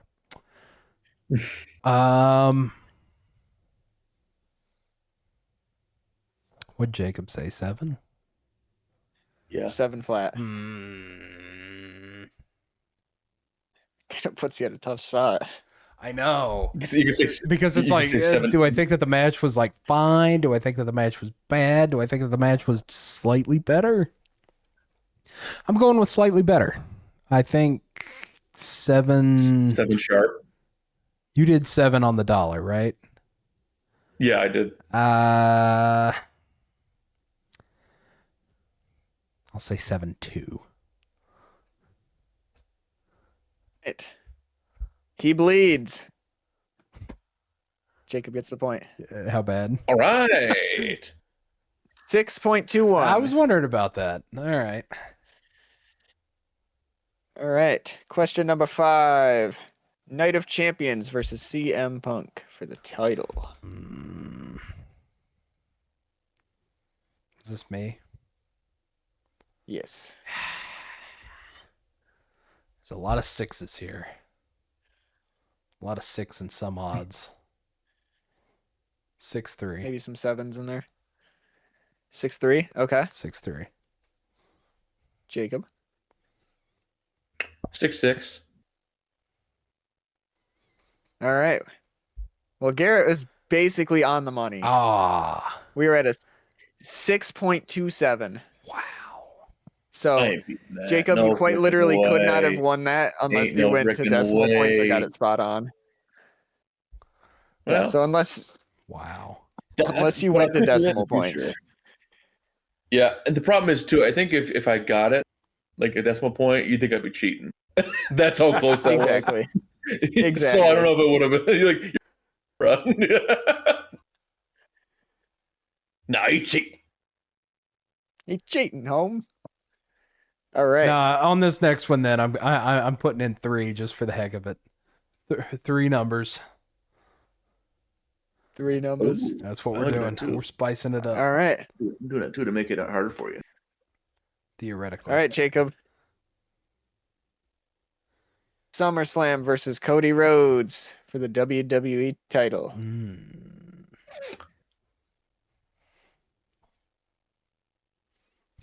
4.73. Whoa. Garrett, do you want to take your point now or? I mean, What do you mean? That was bad.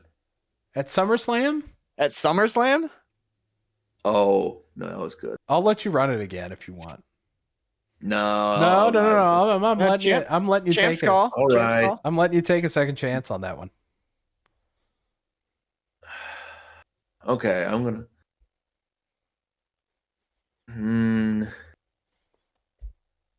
7.95.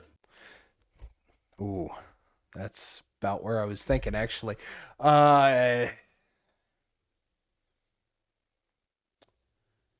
It's that higher or lower game again. I know.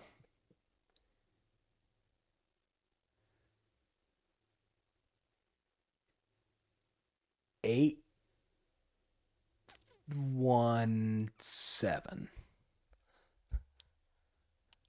All right. Garrett gets another point. Oh, 8.63. wow. Might have It's a to good match. rewatch that one. I need to as well because Jacob, brother, are we losing you? in the car. No. I thought you were. I thought you actually like fell I'm just asleep like- there. I'm just like you gotta be kidding me. Oh man, sorry, man. That's Jacob, okay. I'm going to let It's you know all- this it's right all now. fun. It's all fun here. You have to run the table. Oh If you yeah, wanna I'm win this. sure. I'm sure I'm going to. You got Well, we can this. start. You got this. with WrestlePalooza versus Brock Lesnar. And I believe this one goes to you, Garrett. The -2 tax. I know. The Brock Lesnar tax. Well, at that point, if we're doing the -2, this is like easily a -2 match. Are there negatives? No. No. I don't even know if you can get to 0. No, that's can you get to 0? I think the lowest you can probably get to is everybody. 1. Okay. If everybody unless there's a 0 rating, I'm not sure. But that's almost never going to happen. There'll be some troll voting 10. So this is true.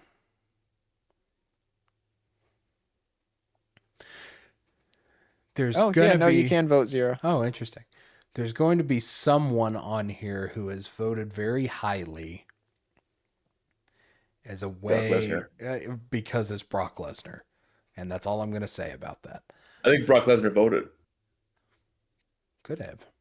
Maybe. Could you imagine? I squashed John Cena, greatest match of all time. 10 out of 10.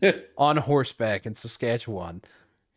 Brock Lesnar rates his own matches on cagematch.net. It's Saskatchewan. Oh my gosh. Just outside of Saskatoon. That said,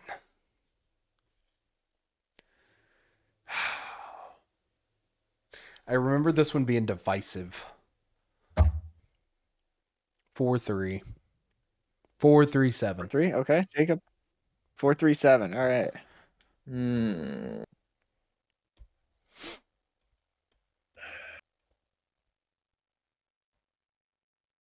4-1-2.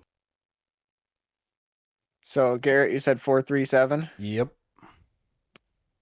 All right. Jacob says 4-1-2. This is another one of those where I feel like I shouldn't even give you guys points. But is it 1? The game still lives. It is 2.23. So the game still lives. Jacob, you're still in it. You get a point. All right. I mean, statistically, if I said 2, chances of right or I was going to say, I was thinking about 3, but I'm like, there's somebody. There's a cluster of people that are trying to defend this match. Yeah. I'm like 2 rating is 2-2-3. Maybe there's not get more higher rating for burning yourself on TV. Indeed. Well, conversely, we have the Crown Jewel match versus AJ Styles. Ooh. And Jacob, you take the point. Ooh. You take the lead. Match versus AJ Styles. Oh. Your match of the year, mind you. Yes. Damn it. But I don't know if it's other people's match of the year. So That's the question, isn't it? It's up. That is in fact the point of the game. That is the question. True. I'm gonna go with 8.19. All right, 819. Garrett, where are you at? 819.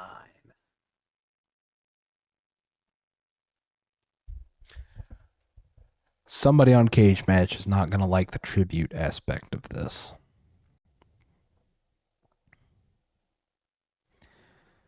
And there's very much a tribute aspect to this. Very much. Purely guessing on the Cage Match audience.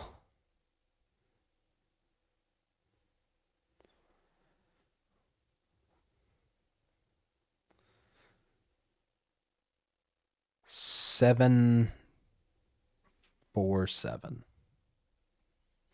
Wow. Shooting low. The game still lives. Jacob stays alive. There you go. You guys got to have better faith in your Cage Match audience. They put it 898. Wow. Good for them. Whoa, 898. Thank you, Cage Match, for being right. I was going to say, I'm very used to Cage Match being a little bit more, this is where that's going to live now. A little bit more, not liking the Fed. Not liking the Feds. Not liking the Fed. All right. Jacob's still alive. It is 5-3 with 3 questions remaining.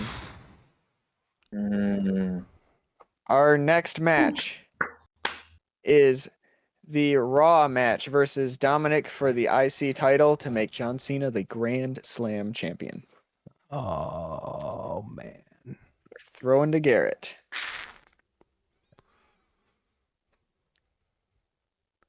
This was not the best match that they've had, because I think that the Survivor Series one is better. And I don't remember anything about this match. Yeah, I'm going 7-3-4. I keep going to that 7-3 okay. well. It's a good well to go to. Jacob, where you at? What was Garrett's answer? 7-3-4. 7-3-4. Okay.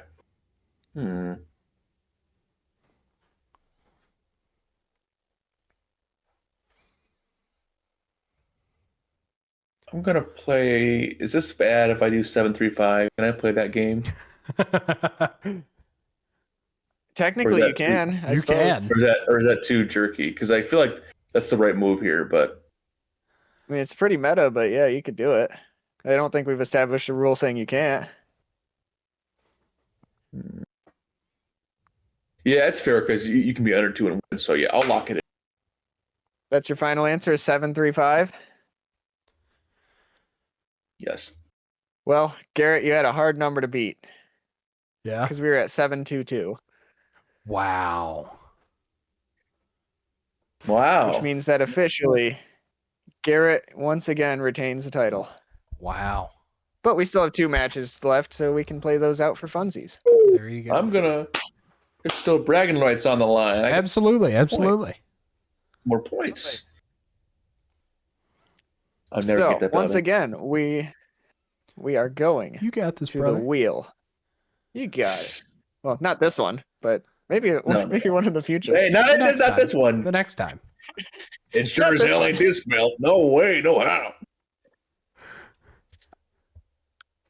We're going back to Dom.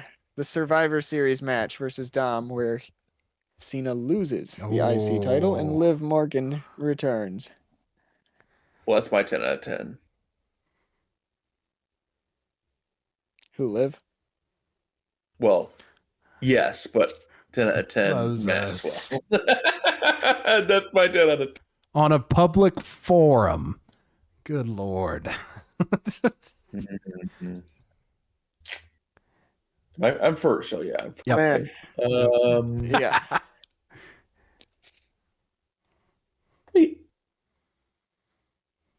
7.65. 765. Okay.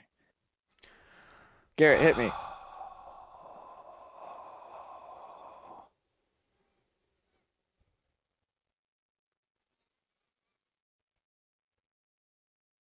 I don't know. I like this match. 8 on the money. 8 on the money. Well, you might have liked this match. Cage match did not. Oh, yeah? Jacob gets a point. How bad? 5-7-3. Wow. Oh, they don't know. They don't know. Yeah, that one got me a little bit. 5-7-3? And then 5-7-3. I'll even go back up and double check it. Did you review bomb or something? Yeah, that doesn't make any sense. Oh, whatever. You get review bomb by Roxanne Perez or something? What's going on? Maybe. Yep, can confirm. Dominic Mysterio versus John Cena. WWE Survivor Series 2025. 5-7-3. It's wild. Wild. I think I have a feeling I know which match is your last one here.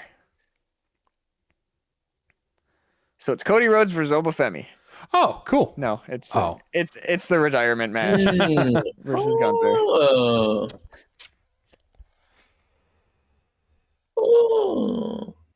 And I believe this one's getting tossed back to Garrett to finish out.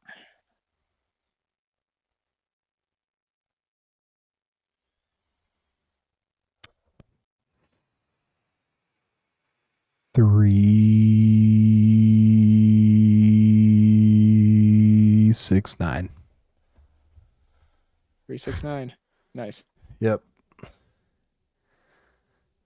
Jacob, do you have an answer? 4.12. Wow. You guys really don't deserve a point on this one. Why? Did they like that match? You're at 8.32. What? Are we watching the same product as these people? Are we watching the same thing? That's insane. 8.32. I mean, I didn't think that it was that good of a match. No, but I think they probably were. So, like, this is the last Cena match. Maybe. I would have rated this probably a 7-1 if it were me. I was purely guessing on cage match, right? So, that's very surprising. Yeah.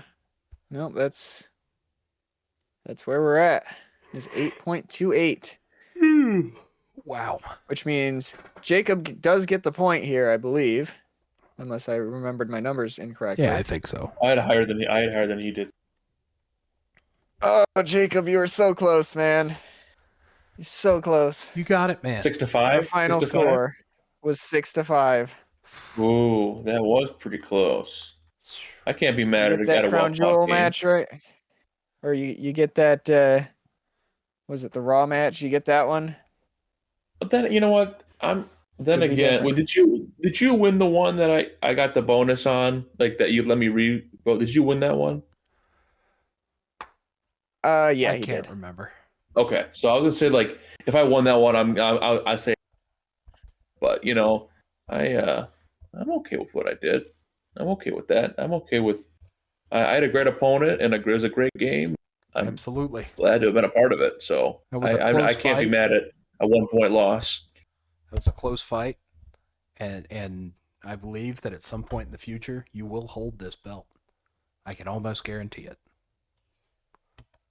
Yes, There you go. because I will book a flight. That means that in the final match of the year, Are we rating Taco Bell's? Hang on. finishing the fight. Are we doing one next week? Aren't we? Are we doing Isn't a that the game? plan? I kind of assumed we would have a blow off end of year match. Yeah. Blow up. Okay, Like never a mind. Super Bowl type deal. I thought you just said that this was the last match of the year. No, I said, and that means in the last match of the year. I see. I'm coming for you, boy. Indeed. Like I said in my podcast, or in my promo last podcast, you may be champion for now, Indeed. but I'm coming for you. Indeed. And I am ready. But in the meantime. Ready. But in the meantime. That does wrap up our podcast for today. Hopefully you enjoyed hearing us talk about the year of wrestling of 2025. And hopefully you got a kick out of some of our wrestling awards, including the good old Travis Scott Award. Thank you for listening. And make sure you tune in to our final episode of 2025. We're just going to go through a full year-end review of a whole bunch of stuff, including movies and toys and TV shows and whatever else we think was relevant this year. Indeed. Make sure you're following us on our social media platforms, such as X/Twitter, where we post updates on our episodes, and that is at DisplayShelf Pod. And head on over to the Instagram, where we'll also share some updates on the episodes, but also we'll find some reels over there. That's coming now. We're doing that. And that is at DisplayShelf Podcast. Indeed. With that being said, gentlemen, it has been a pleasure watching wrestling with you this year.